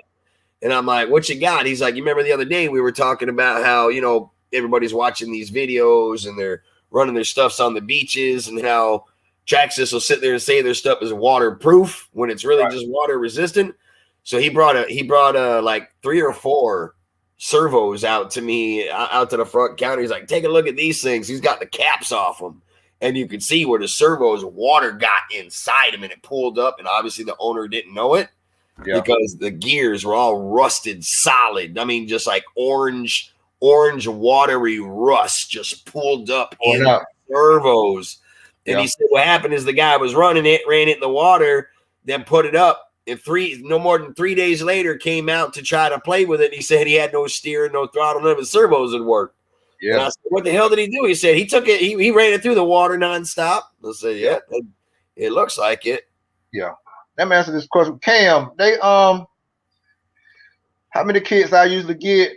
This is how I usually do it, y'all. I might get a fresh kit first, like beginning of the year, and I'll run that kit at least till about mid-season. And just because I'm sponsored, if I don't have the money right then to get a brand new kit, I may get a used kit after like mid-season. And then the kit, but when I do get if I can't get a brand new kit at mid-season, I might get a good used kit, and I get that good used kit, and I made that my primary race buggy. So I have 2 kits, like 2 buggies. I have one, the buggy that I started off the year with. I use that buggy to use that as my practice buggy. You know what I'm saying? And then have the kit, the newer kit that I just have. I use that primarily as my strictly big race buggy. So I have 2 kits But I do it if I ain't got the money to buy a whole new kit like mid season, then I get a good used one and use that used one as my race kit, and then use that first one I bought that I ran from beginning of the season to like mid season, a little bit after mid season. I use that as my practice kit. So I try to have one fresh kit to race with, big races with. Then I have a second kit to practice with. And then by doing that, I always have parts. You know what I'm saying? I have parts, so I can take parts off my practice kit and use on my new kit or something like that. So I do it like that, Cam. That's how I usually do it. And that's with engines too. I may just buy just 2 engines, you know, and either I might come across. That's why I say y'all need to go to these races if you can and just talk to the guys, because I may come across the engine like one of my teammates may have barely a gallon on it. You know what I'm saying? And the engine that I'm running from the beginning of the season to mid season, I'll use it as my small races. I'll run that engine. But for my big race, I may use that brand new engine that I just bought from somebody, or either if I'll buy a brand new one myself that I know is still fresh, I use that fresh one for the big races and use the engine I ran up to, that I used to get to mid season with. I'll use that engine for do all my practices, do my bashing with, or do videos with, or either for smaller just club races, I keep that used motor. I run that long as I can. If I don't have no issues with it, I run that long as I can just to keep. I always have a fresh engine, and I always have an engine that I can use to practice with and not worry about it, messing up and all like that. So I just space it out like that, man. You'd be good. Yeah. Hey, for any of y'all that are gonna be awake in the next 2 hours, so Psycho Nitro Blast just posted that we are less than 2 hours away from the track release. So I guess they're gonna throw up some pictures or vid of what the Psycho Nitro Blast track's gonna look like. So I'm assuming it's not gonna be the same layout that it was last year, which would be interesting. They do different. They used to be different every year. Now, see, last year they didn't do the Wall of Death, and they put the Wall of Death in for 2019, but they took it out last year. So right. I'm hoping that maybe they put it back in this year. Okay, you want that wall? be careful what you ask for. Hey, no, man. You know why? Because I want to see that. I want to see them new guys. I want to see them new guys that ain't never raced like I did when I was there for the first time ever. Hit that Wall of Death and just climb that bit straight up and fly off into the bleachers. Yeah, it didn't happen. Because somebody gonna do that. Because I saw how they had it set up for 2019. They didn't have the backside of it caged off or anything. So I'm it's just a legit it's just straight up and straight down, like a skateboard vert. You know what I'm saying? That's all it was. That's all. Like a half pipe. You know what I'm saying? It was just basically just like a half of the half pipe ramp that the skateboarders used to skate on. It was half of a half pipe, but instead of horizontal, the damn thing's vertical. Straight up. But no, it's once you get the hang of it, it's not bad because you got to really have to hit it at an angle. You know what I'm saying? You got to come in kind of wide, so you go right up the arch because it's gonna have like a little pipe in between it, so you can go over that, come back down. Really, if you just get a good enough run and start, the momentum will push you up the wall, then just steer your wheels to the left and then or to the right, and then let gravity take its course to pull you down back onto the track. Because if you throttle it through that, you're definitely gonna fly off the side. That's for damn sure.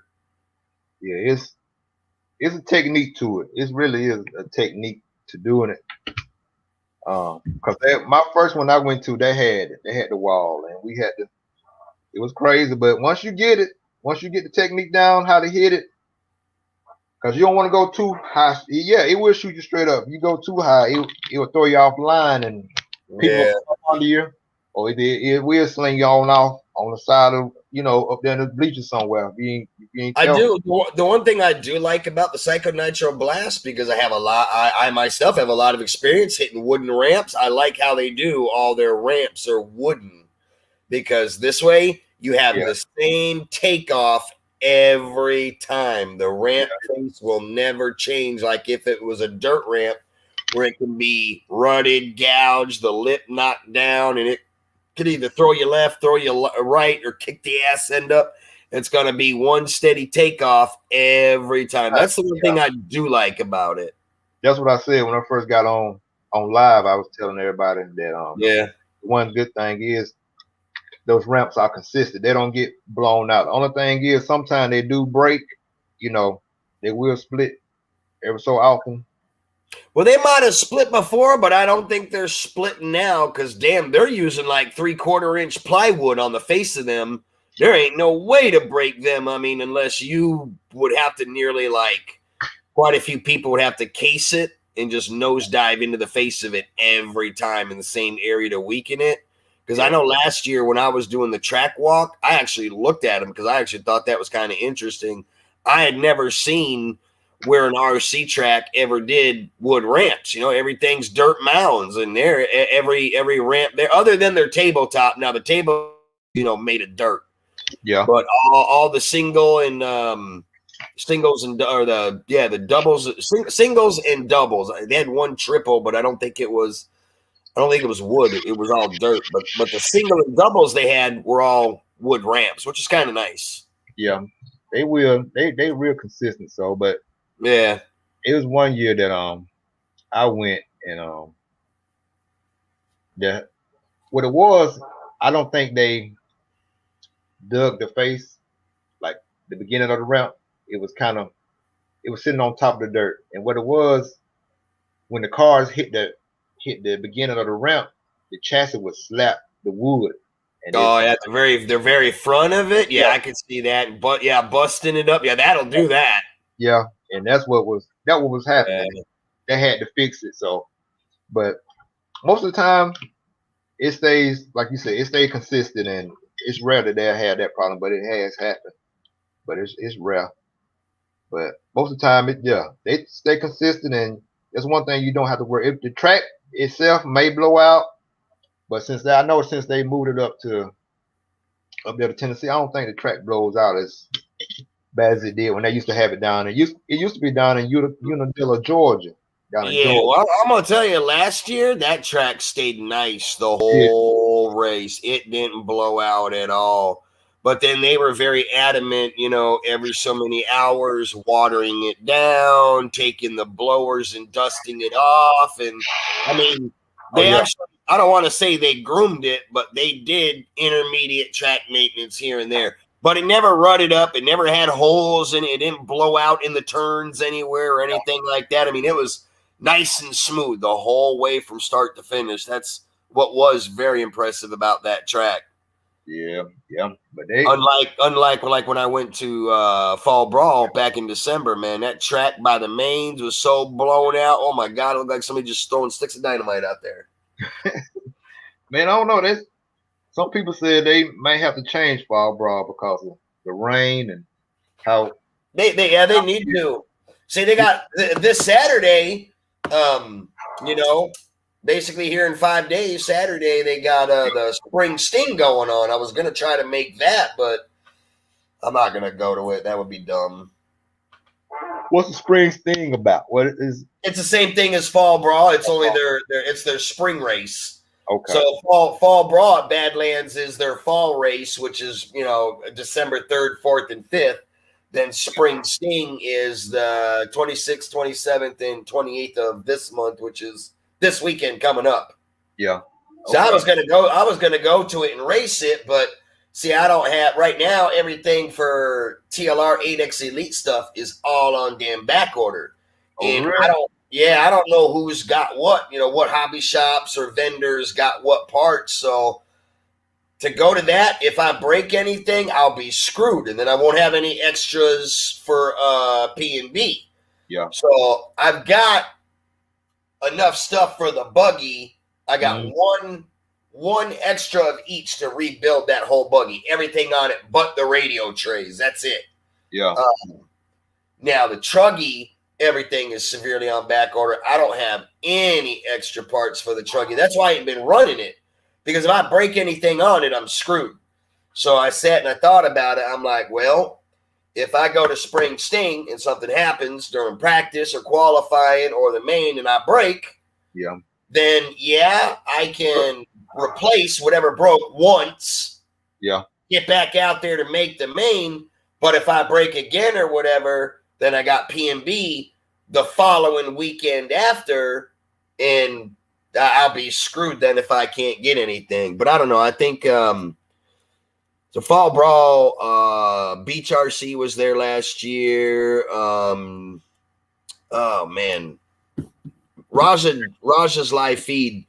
So K Dizzle just took over Mills Pond Raceway in the hobby shop. What is it?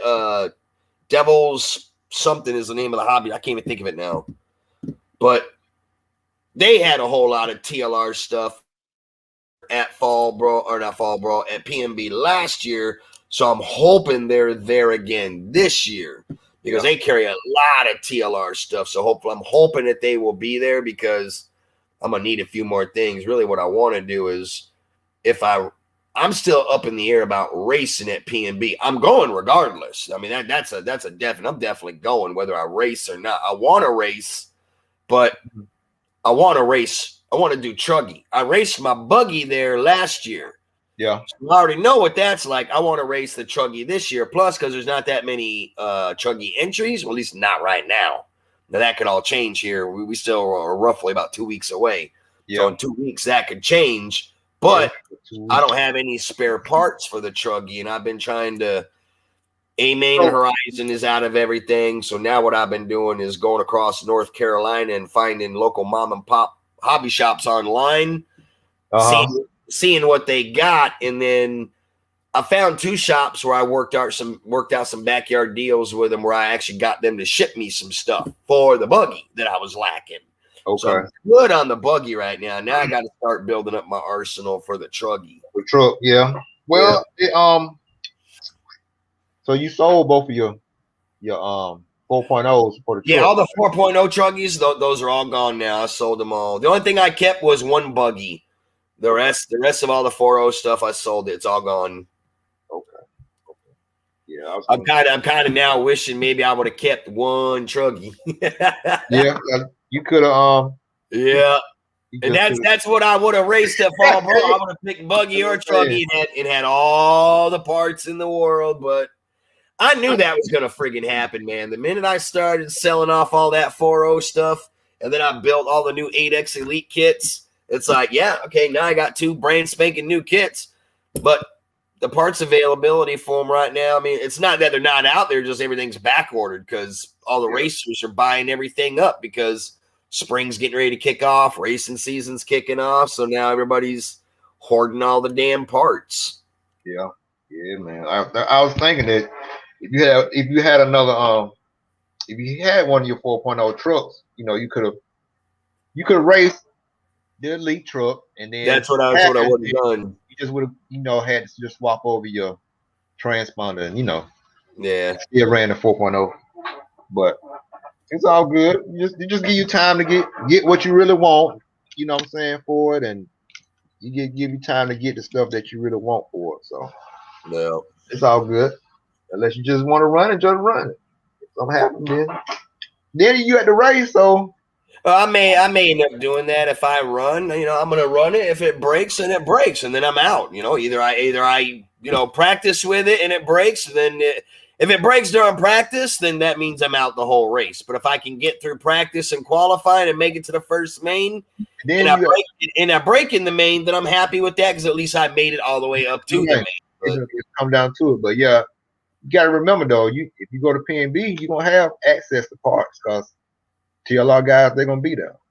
So, well, see, the funny thing is last year, like, I went and talked to Dakota Fenn and Westergaard and all them. They were all there. Thomas Chan, but see, those guys was just the factory team. They weren't like selling freaking parts and all that. And I was under the impression that they would. Now they might help. I mean, I didn't break anything, so I never had to ask. So I can't say that I know for sure that if I broke something, if I went and asked one of them guys, hey, if I shoot you a couple bucks, you know, you guys got an extra part of this laying around where I can buy it off you just to get me going to get through qualifying or the main.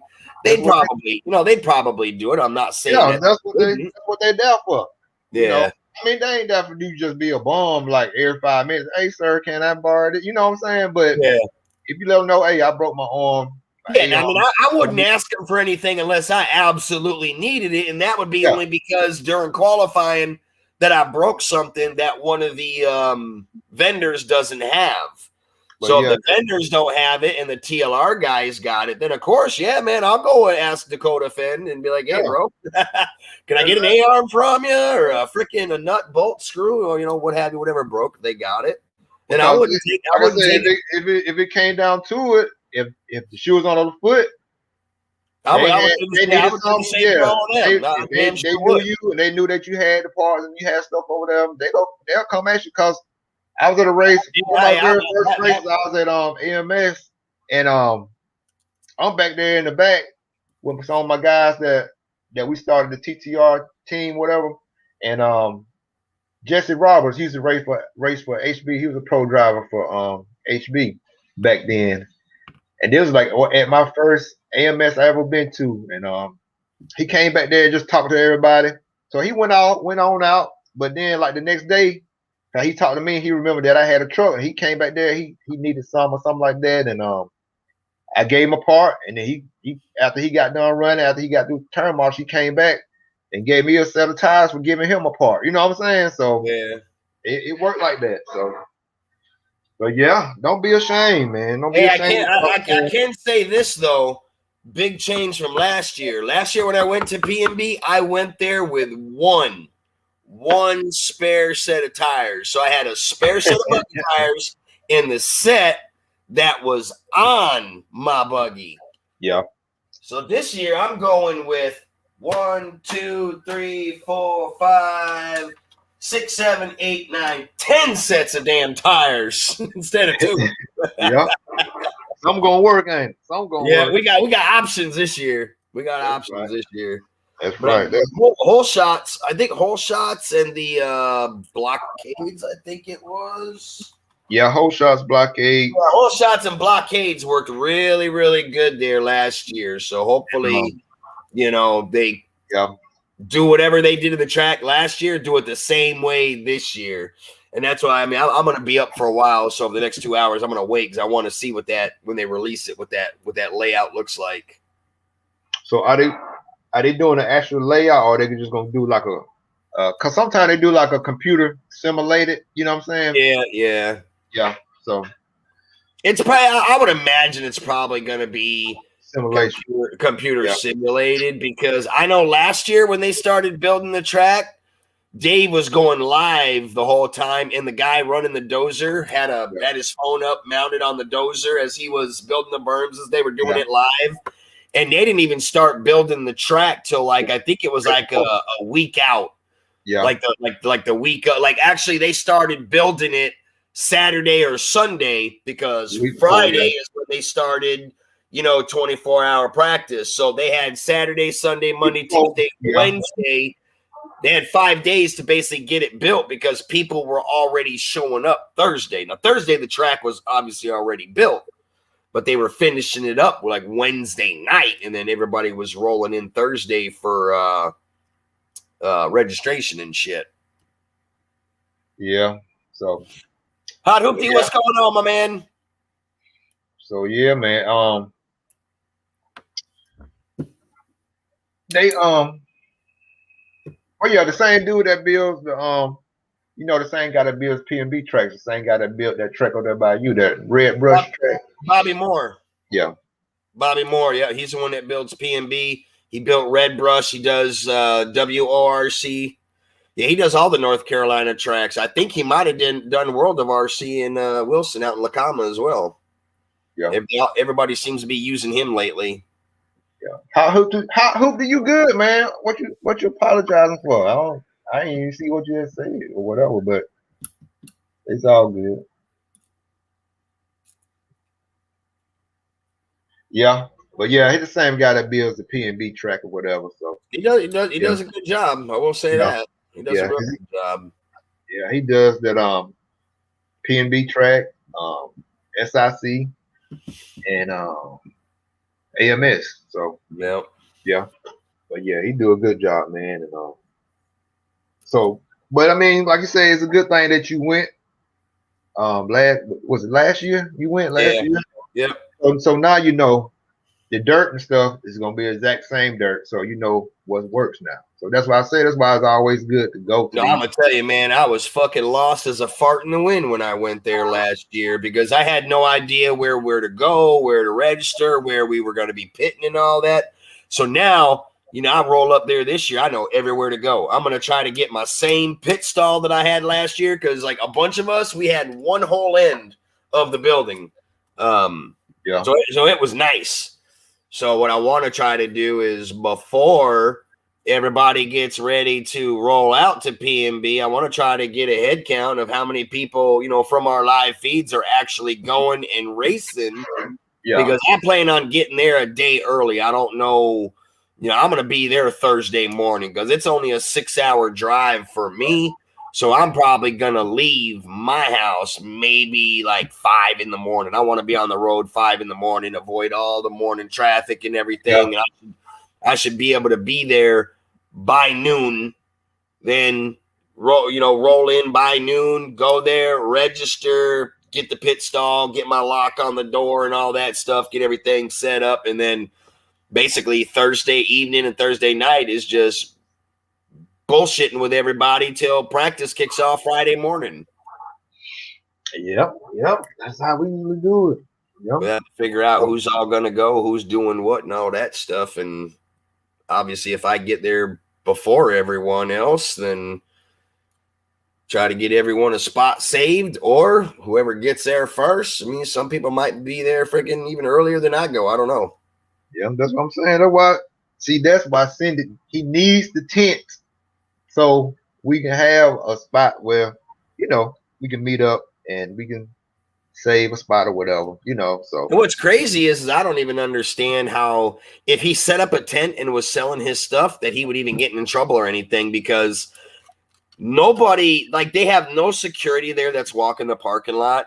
Like where they have all the stables, it's just all the racers. There's no track crew there, no representatives, nothing. I mean, the whole week, all of last year, we never saw nobody but us that were racing. And man, there in the stables, there was guys doing all kinds of I don't want to say illegal acts, but some people are doing some stuff they shouldn't have been doing there. yeah. But They were doing it all weekend. They never got no trouble. So I think if I was saying at RC, we set up a banner in the back of my truck and, you know, just use a tailgater, set up a table with a pop-up, and he had a little spot to sell some stuff. I don't even think nobody would even know that he was there. Now, the thing is, if you want to set up, now, see, I know what they're talking about because, see, at PNB, they have a part of the arena that is empty and it's set aside just for vendors. If you want to put your tent in next to the VP race rig, the Reds Racing tent, you know, if you want to be next to Reds Racing, the TL, as a matter of fact, the TLR guys didn't even set their tent up in with the vendors area, like where Reds Racing, the J Concepts guys and all that. TLR set their stuff up out in the middle of nowhere in the center of the parking lot in between all the RVs and everything. That's where all their guys are. Yeah, because most of the TLR team guys, they weren't sleeping in hotels. They were sleeping in rented RVs and stuff that were already there on site for them. So they never had to leave or go anywhere. Yeah, they usually have a particular vendor's row where everybody, you know. Well, and that's what they have at PNB. They have an indoor enclosed part of the arena is where all the vendors set up. Now, we saw people, like, there was guys selling barbecue, and now I know damn well they didn't have no license because they were giving out beer with their barbecue and stuff. So it's like they were setting it up at the end of the stables. See, nobody comes out there to where the stables are. That's just all the patrons, you know, the racers, the guys, that. the track crew and all that, they're more worried about what's going on in the arena, not what's going on outside the arena. Because the outside of the arena at night turned into just one big party zone after the lights went down. Yeah, that's what the fun time was, man. Once the lights went down, that was it. That's how it goes. It was a full-on party once the lights went down. It was on. That's right. So yeah, man. So yeah, y'all, man. I ain't gonna keep y'all out here long. Freak, you want to find your live? You can go and do so. Yeah, man. I didn't even plan on doing. I didn't even plan on doing a live tonight. I saw you were live, and I was like, well, good, because I know everybody was waiting to see if I was gonna go live. So rather than to keep everybody hanging and have nothing to do for the night, I saw you went live, so I was like, that's good. They all go into his live. Yeah, that's what's up, man. Like I said, I tell everybody, I don't like to do live 7 nights a week, man. I like it where I get to just come in someone else's live and just bullshit with them. Yeah, I don't like having to always be entertaining everybody and everything. Yeah. Now I will do a live tomorrow because I do got an unboxing I got to do. I got something sent to me all the way from United Kingdom, and I can't even remember what this is. I have a funny feeling it's a set of shocks for that Arma. And E-Turbo, what's up, man? 81? E-Turbo 81? What's going on? From? Yeah. So you got some in from overseas, Freak?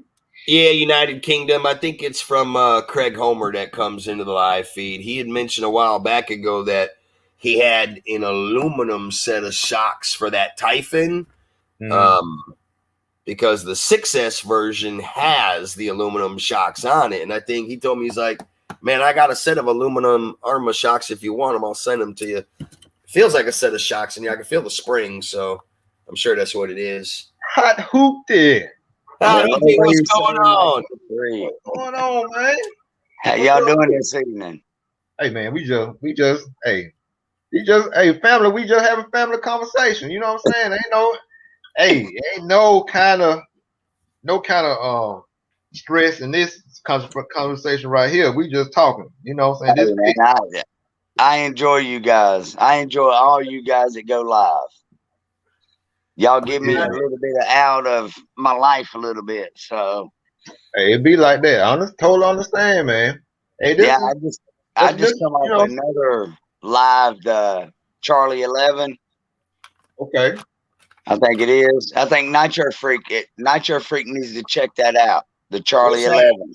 Charlie 11? Yes. Is he the crawler guy? It's all military. Mm-hmm. They're all in support of the military. Yeah. They're great guys. Oh, okay. Hey, JV, the 723 Scuderia is still around. We got a brand new one sitting right here. Ain't even been broke in yet. They've been discontinued. At least I haven't heard they got discontinued. I ain't heard. Here. He's showing them gems off again. Yeah, I was hoping maybe to have this bad boy broke in before P&B, but I'm like, you know what? I got all these other new engines, so I think what I'm gonna do is, like, for P&B, I'm gonna bring the Maxi Cinco. I'm gonna run that. I'm going to bring the Nova Rossi BT5, and I'm going to bring Pico Boost. Okay. And I think I might bring one of the Alpha Ryan Lutz World Editions. I'm going to bring 4 engines just in case, and I'm sure I'm not going to get past the Maxi. Yeah. But I love that Maxi, so, I mean, I'm definitely going to run that. That's what's up. I've got some help coming in that what you got going on, Hoopy? Well, I got with my aunt and everything. Everybody knows I take care of my aunt and everything, and hospice is coming in. I hate to say that. Yeah, it's killing me. But hey, my mom take care of my grandmother. She has dementia. You know what I'm saying? So oh yeah, I'm with you. My aunt, she's got moderate dementia. Yeah, so we know what you're talking about. Got a lot of other problems, but what I'm getting at is I'm going to try and get a couple nurses to be able to stay with her while I take me a trip for myself. Yeah, that's what I'm going to try and do.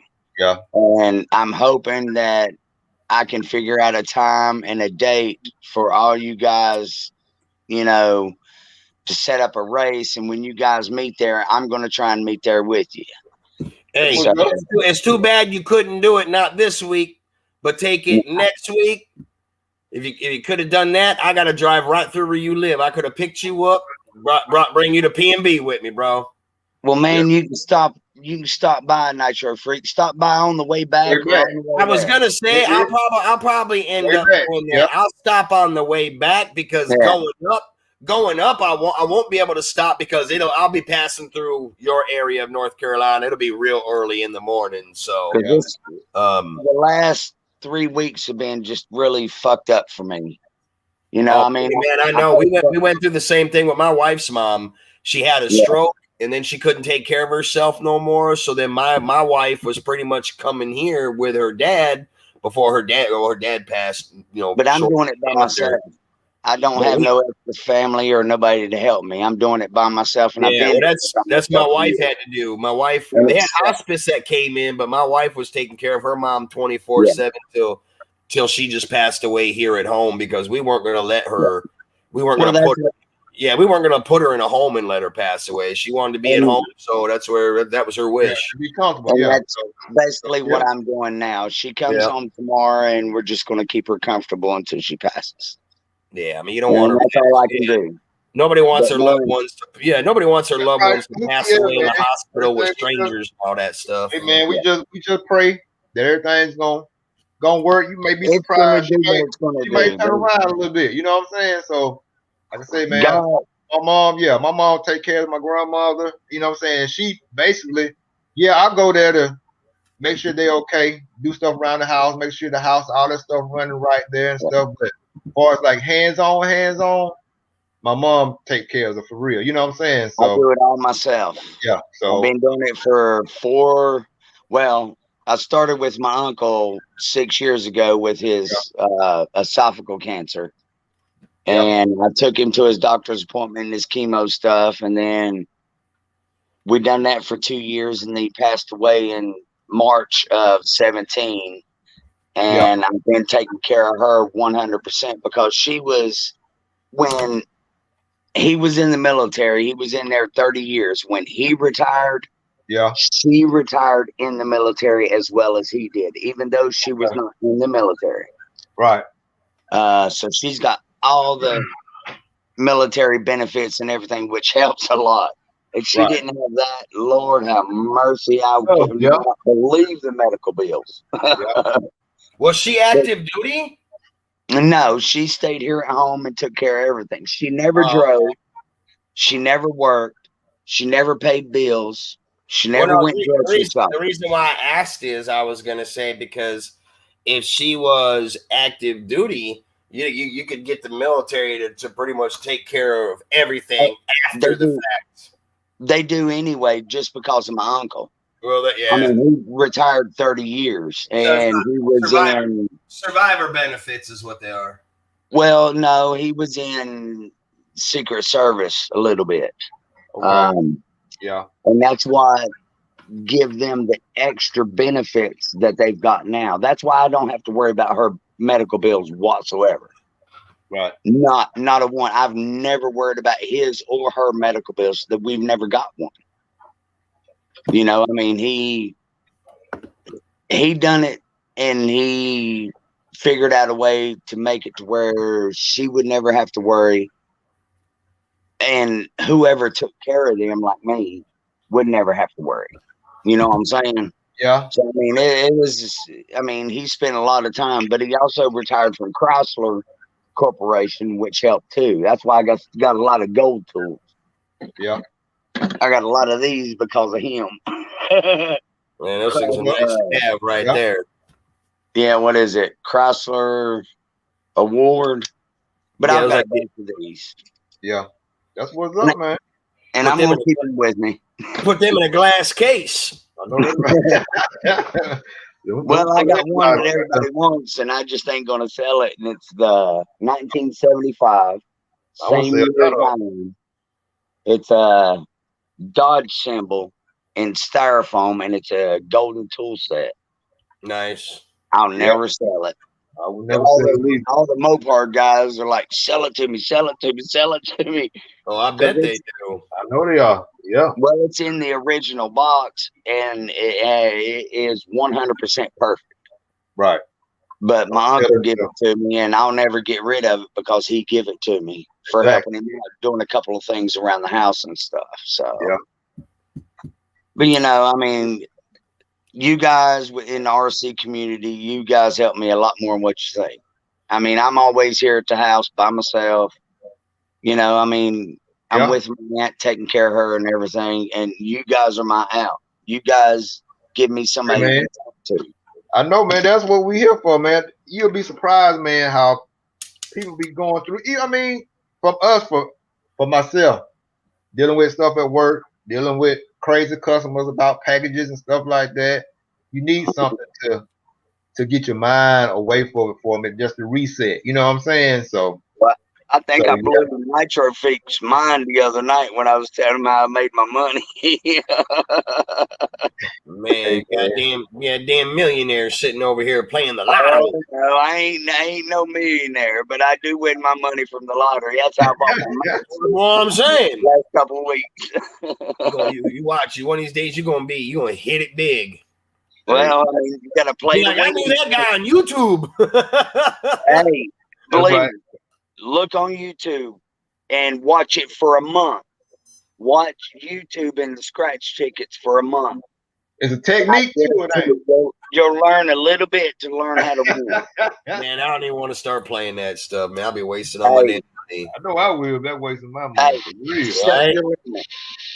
Dude, man, I started last week. It's been 8 days since I started playing with $100.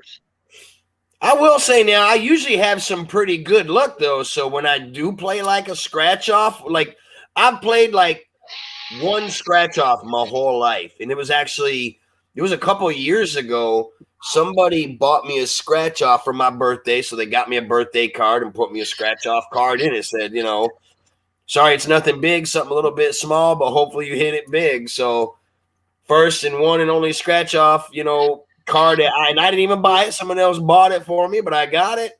Did the scratch off thing. I think it was like $150 I won. I was like, damn, and it was off the $1 card. So for what cost that card $1, I basically won $149 to put in my pocket and the $1 to make $150 that I won to pay for the card. So it paid for itself. I was like, damn. Oh yeah. Yeah, well, man. That's why I use the lottery. I mean, I keep $100 all the time just for the lottery. Yeah. But I watch what tickets I buy and where I buy them. And that's your biggest thing is watching what tickets you get, where you get them, and what numbers they are. So, I mean, if you watch some of that stuff, and if you watch online with the scratch guys and stuff like that, you'll learn a lot more. I mean, but don't think I just started couple months ago. I started. Oh no, I'm sure you've been playing for a while. Well, I started about 6 months after North Carolina started the lottery. Okay. Man, that was how many years ago? Exactly. So I remember when they made it legal to play lotto here in North Carolina. Now I'm making money off of it because I know the routine and what tickets are what and how they do stuff. Yeah. You learn that routine. When you learn that routine, the smalls, you're going to win more off the smalls than anything. Oh, This week I won $500 off of 100. Mm-hmm. And it was $100 of their money. So I took that $500 and I've bought the Wide Max kit, steel axles. I've got the 17 millimeter hubs and the nuts for it. And I've got aluminum hubs to come with it. Yeah. Okay. So the new Max is ready, huh? I'm going to put it together all in one shot. And plus I've also got, let me show you, I'm still working on it. My 64, I'm working on the light kit right now. But I also got the lowrider wheels. Oh, yeah. For it. And I also got the chain steering wheel. Chain link steering wheel, wire wheels. Yeah. I mean, you gotta have that for the lowrider, man. What Yeah, are they you know? got that scale going on over there. That scale. Oh yeah. Yeah. And I drilled the bottoms. I drilled the bottom on it to where it'd go lower in the front. Okay. And I'm going to do a couple other things. I'm going to do a body mod to it. You got to cut the body out and drop Is it that down. the one that actually has the hydraulics in it and bounces and all that Oh stuff? yeah. Okay. Didn't Rajay 111 just get one? Wasn't it Rajay or who was it? He put one on his video, but I don't think it was him that got it. I think it was someone he knew that had it. Oh, okay. It's one of them guys. But yeah, I mean, I know one of them just bought one. Yeah, Okay. one of them did. I can't remember who. Man, How much was that right out of the box? Right at about $700. Damn. Yeah, they're not cheap. It was an RTR, right? You go spend $250 on a car, you're gonna get $250 worth. You spend Yeah. $700 on a car, you're gonna get $700 on a car. That scale RC, man. They build them just like how you imagine. You know what I'm saying? And Exactly. Yeah. I mean, I'm watching guys. I mean, I've seen a couple of guys on YouTube. They'll literally cut the doors out and make the doors to where they open and close on this 64. Yeah. Not including that. I mean, it's amazing on how much stuff they do to them. Right. Hey, you said it was Charlie 11. Was that YouTube page? Is that what it was? Charlie 11? Yes. I'm gonna have to look that up so I can add that.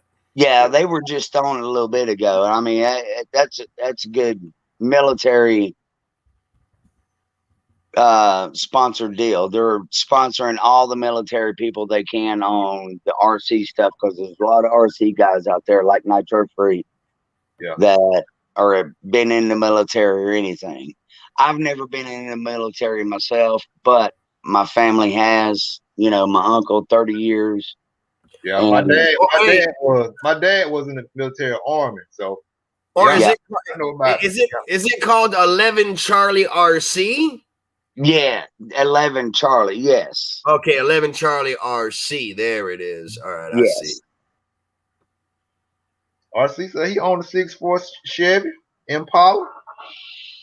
Oh, man, I'm telling you. He said he quit gambling during the Prohibition days. I wish I could see the comments and stuff, but I don't know how to do it. I'll shut you off. I'll figure it out one day. It's all good. I got you. We got you. It's okay. But yeah, man. So, but yeah, that scale, the scale RC game is big because, like I said, you can do I just got these for my crawlers. Okay. Pots and pans. Oh yeah. And Coca-Colas. I got those for my 1/10 scale crawlers. Yeah, I got a guy that lives down the street from me, man. He's big into them crawlers. He puts like the working winches on the front of his. He's got like one of the Blazer bodies that's got like a rack on the top of it, and he's got like a functioning cooler up top of there. It's got the campfire, the TP pieces for a campfire, and the soda bottle. I mean, it just makes it look like they're out rock crawling and camping. Like it's like so realistic, like it's not even funny. I even got the guns to put in the back or in the back window of my Bronco. Back window of the gun rack. Yeah, that's crazy. Yeah, man, because they have some guys I know put you know how back in the day we had the speaker boxes in back of our, you know, in the trunk. Yeah. People put they don't put. You remember the old MTX boxes and the old bass tubes and all that stuff? Yep. EKJ ain't seen my stereo yet, has he? I don't think he has. Man, that's not a stereo, man. You gotta have like a stereo shop in the back of your van. What you got? Man, you got some music, huh? You got some music. Yeah, you need to look at my video, man. I got 412s and 410s on 12,000 watts of power. Yeah, I had at one time. I had 410s, some Planet Audio 10s. I got 4 Planet Audio 10s myself. Yep. And 4 Memphis 12s. Yeah. I had 4 of them in a Now, how is got, Memphis? Are they like a reputable brand? Because I never really heard of Memphis till just like 2 years ago. They are decent. I give Memphis. Well, I grew up in the days. I don't have. Yeah, see, I grew up, all the stereo systems I had were all back when Orion, Soundstream, Rockford 5, Pile Driver, MTX. You know, when all that stuff was around, when it was all state of the art. Now, I haven't even heard of half of this stuff that's out, you know, nowadays. Well, Planet Audio's been around since Pyramid. You know, they were one of the low grades, like Pyramid was supposed to be. They were supposed to be the low grade, but they've come along a long ways. And I tried their 10s out, but the biggest thing about any of the speakers that you get, break them in. Yeah, give them the 10 to 12 hour break-in period before you crank them up. Because if you crank them up same day you put them in, brand new, you're gonna blow. Yeah, you blow out the surrounds. Well, you're gonna blow out the voice coil. Yeah, I mean, they can't handle that kind of power and stuff right off the bat. Yeah. But once you do that, oh man, I mean, they rock and roll. Yeah, I'm getting ready to put a big system in the new truck, and I'm going to do one here in the Camaro. I just got like a medium size Kenwood system in the Camaro right now. 212s and stuff, and that's more than enough. I went overboard. Yeah, that's all I'm putting in the truck. I'm going to do 212s in the back with I'm going to have mids and highs in the front doors and in the back doors. Do the 212s for the bass. But I like my shit clear and loud. I'm not into all that big vibrating bass, you know, vibrating you out. I mean, I like to listen to the music. I like all of it. But when the bass, drum, you know, when the bass drum hits or the bass guitar hits, you know, I want it to hit hard, but I want it to be able, I want it to be clean, not all distorted like a lot of the guys have their stuff sound today. When I crank my shit up, you hear everything. Metallica 1 sounds the freaking, oh my God, that song sounds so good in my van. And I mean, it's clear, but you got to remember, I've got, you know, the 412s, the 410s, 8 6x9s, 10 titanium tweeters in that thing. I mean, you got to remember, I've got a lot of juice going to that thing. I've got 2 extra car batteries just for the stereo.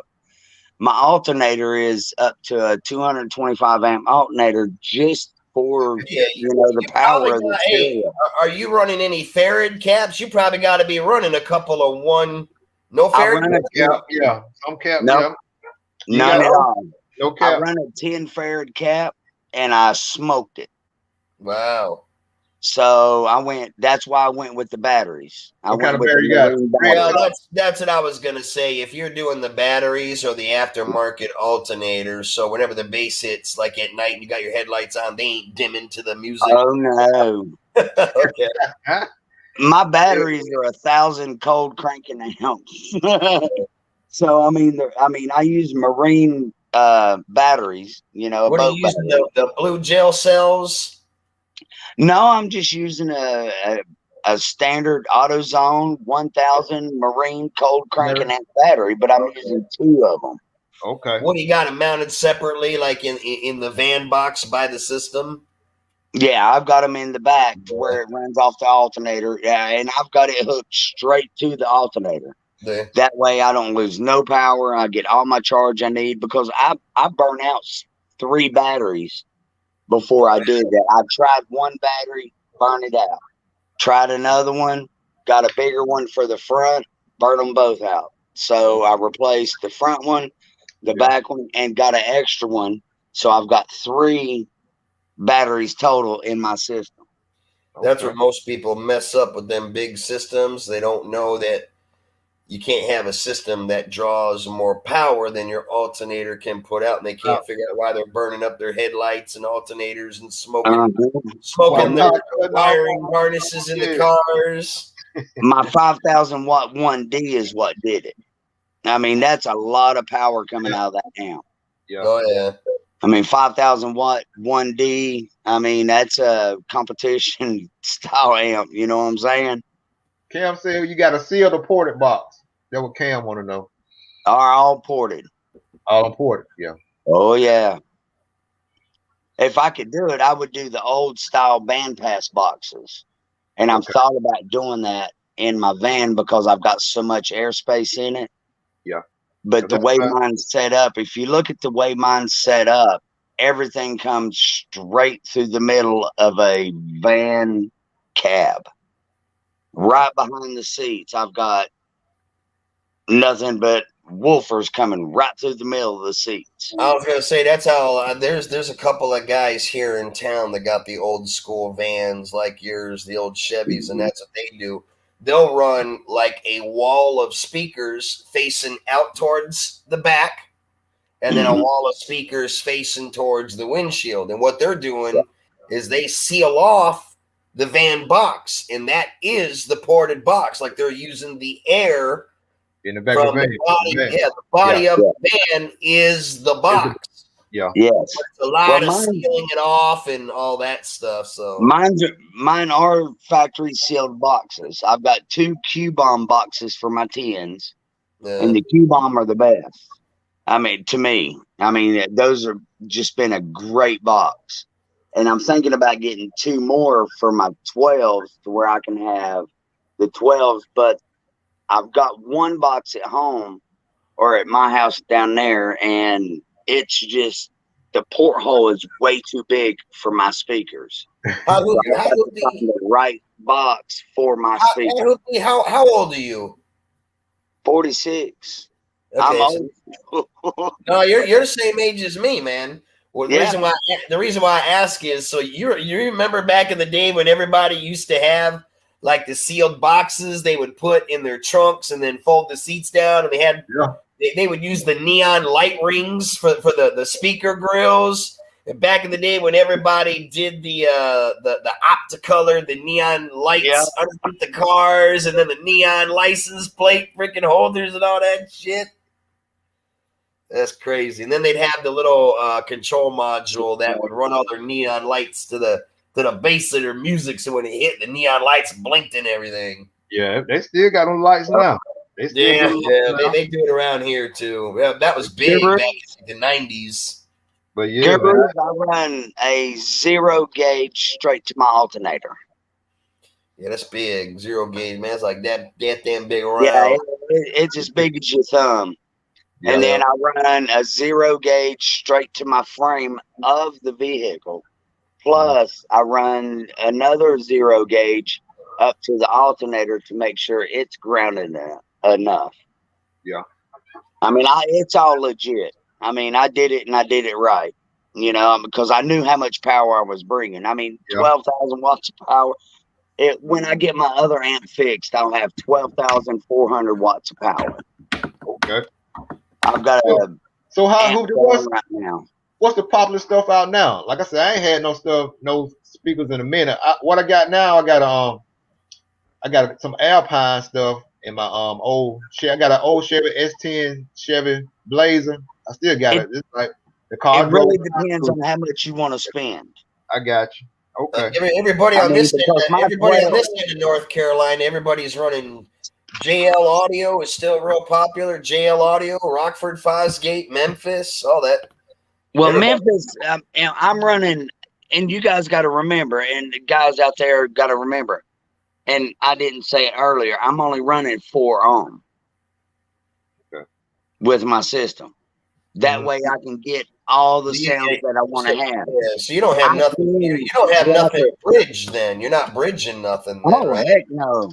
No. I ain't bridging nothing. So your batteries, are you running your batteries in series or singular? Like series. You run. So okay, so you're running them in a series, and then so just one set of wires up to your alternator and everything. Okay, exactly. That's how I would have done it. Yeah, and I mean for a 4 ohm system, man, it rock and rolls. But I mean, it depends on how much you want to spend. You can spend for one 10-inch. I went for the Mojo 10-inch woofers. They were almost $800 a piece for a 10-inch woofer. But what are you running for a head deck? Oh, I'm just running the old.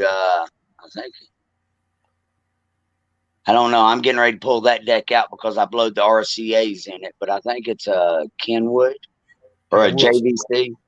Yeah, but see, I've got to find me another head unit that's got 4 RCAs coming out of the back of it instead of just 2, because the 2's not enough. Because right now I'm having a problem. You ain't got a nice double din flat screen in there.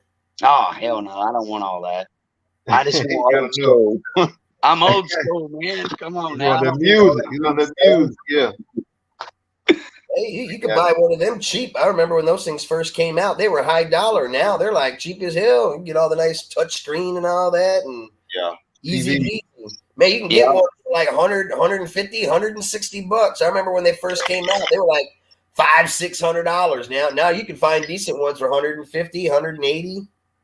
Yeah, but I mean, you got to do so much cutting and modification to your dash and all that stuff just to make it. Actually, the ones they have now, the ones they have now look just like a regular deck.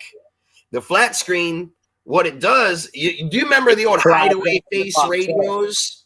Yeah, it slides out and pops up. Well, what it does is it sits inside the radio and it comes out like where the CD hole would be. The screen comes out and then flips up. Then when it comes out, flips up, then you can put your CD in and all that. So the space you would cut ain't no bigger than what you would do out of any old regular car. And they even have the in-dash kits that you buy. So you just put it in the kit, then mount the kit into the dash for whatever vehicle and get the factory harness and stuff. Yeah, get the factory harness and all that. Well, even all that new stuff today, man, they still make it all simple like they did freaking 20, 30 years ago. Well, I've still got 2 more decks that I bought brand new that when I had a problem, I had an electrical problem in the van, which it was the electrical sending unit up behind the battery. It's supposed to be a 1-wire because it was an old 90. Well, come to find out, there was another unit up behind the battery on the firewall or up close to the headlight. So I ended up having to rip that out. I mean, it took me 8 months to figure out that one little part was bad. And I bought 3 decks during that time. This was the 3rd and last one I bought before I figured out I needed to replace that. So I'm going to take one of my other decks and put that in there and see if that fixes my problem. So I'm going to go from there and see what happens. But if not, I'm going to try and find me a decent one that's got enough of power for the amps for the RCAs. Because I got 4 amps got to hook up. Yeah. You know, and you got to have enough RCA power to run those amps. So it takes time and a little bit of effort and just patience. Just add my time and I'll get it figured out. That's it. Big stereos, you always have problems. Oh yeah. You gotta get that wiring. You gotta get that wiring right. Cause you don't want nothing to short out or you know what I'm saying. So yep. And I think I'm just blowing the deck I've got in there now. I think I'm just wearing it out because of the power and everything. I'm draining it so much, you know. Yeah. Because I'm running tweeters off the front of it. Just the bare wires coming out of it, and then everything else in the back is all through RCAs and all that. So it's just draining so much from it, you know. I've just got to figure out the right deck and get that put in there, and I think everything will be all right. Well, look at here, guys. I'm gonna hop off here. It's almost midnight, so I'm gonna hop off here, get my ass into bed. I'm gonna try to get up early in the morning and play with some RC stuff. So, okay. It's good talking to y'all as always, and I don't know, I might do a live in the afternoon if anyone's on and board. I actually was going to go to World of RC. I was going to try to go to World of RC tomorrow, but I forgot they're closed tomorrow, so that nixes out that. Yeah. Well, if you come on, I'll definitely see you in it. Yeah, you know? I'll probably end up doing a a live feed since I ain't going to be going to the racetrack since they're going to be closed. I might go to the track that I've been helping build later on in the evening, but I'll probably do a small live in the afternoon or whatever. So how that track coming along, Freak? How that track y'all building? It's coming along pretty good. It's getting there. Still got a lot to go on it, but like I said, when you're doing it all by hand, it's going to be slow. It sucks, but it's something is better than nothing. That's what I tell everybody. At least we got something to run on. It's better than having nothing at all. Right. Yep. That's like I think about my jump a doom in the front yard. Well, it ain't straight. You have to hit it at an angle. So every time you hit it, you're hitting it at an angle, and then you gotta hold on to it. Oh, it's crazy. Hey man, like I said, I appreciate y'all coming in, man, and I'm right behind y'all. I'm gonna lay it down too. I gotta get up. So not a problem. I'll see you guys later on. All right, y'all. All right. Later, everyone. That's right. Have a good one. Y'all have a good one. Later. You have a good one too, EJK. All right.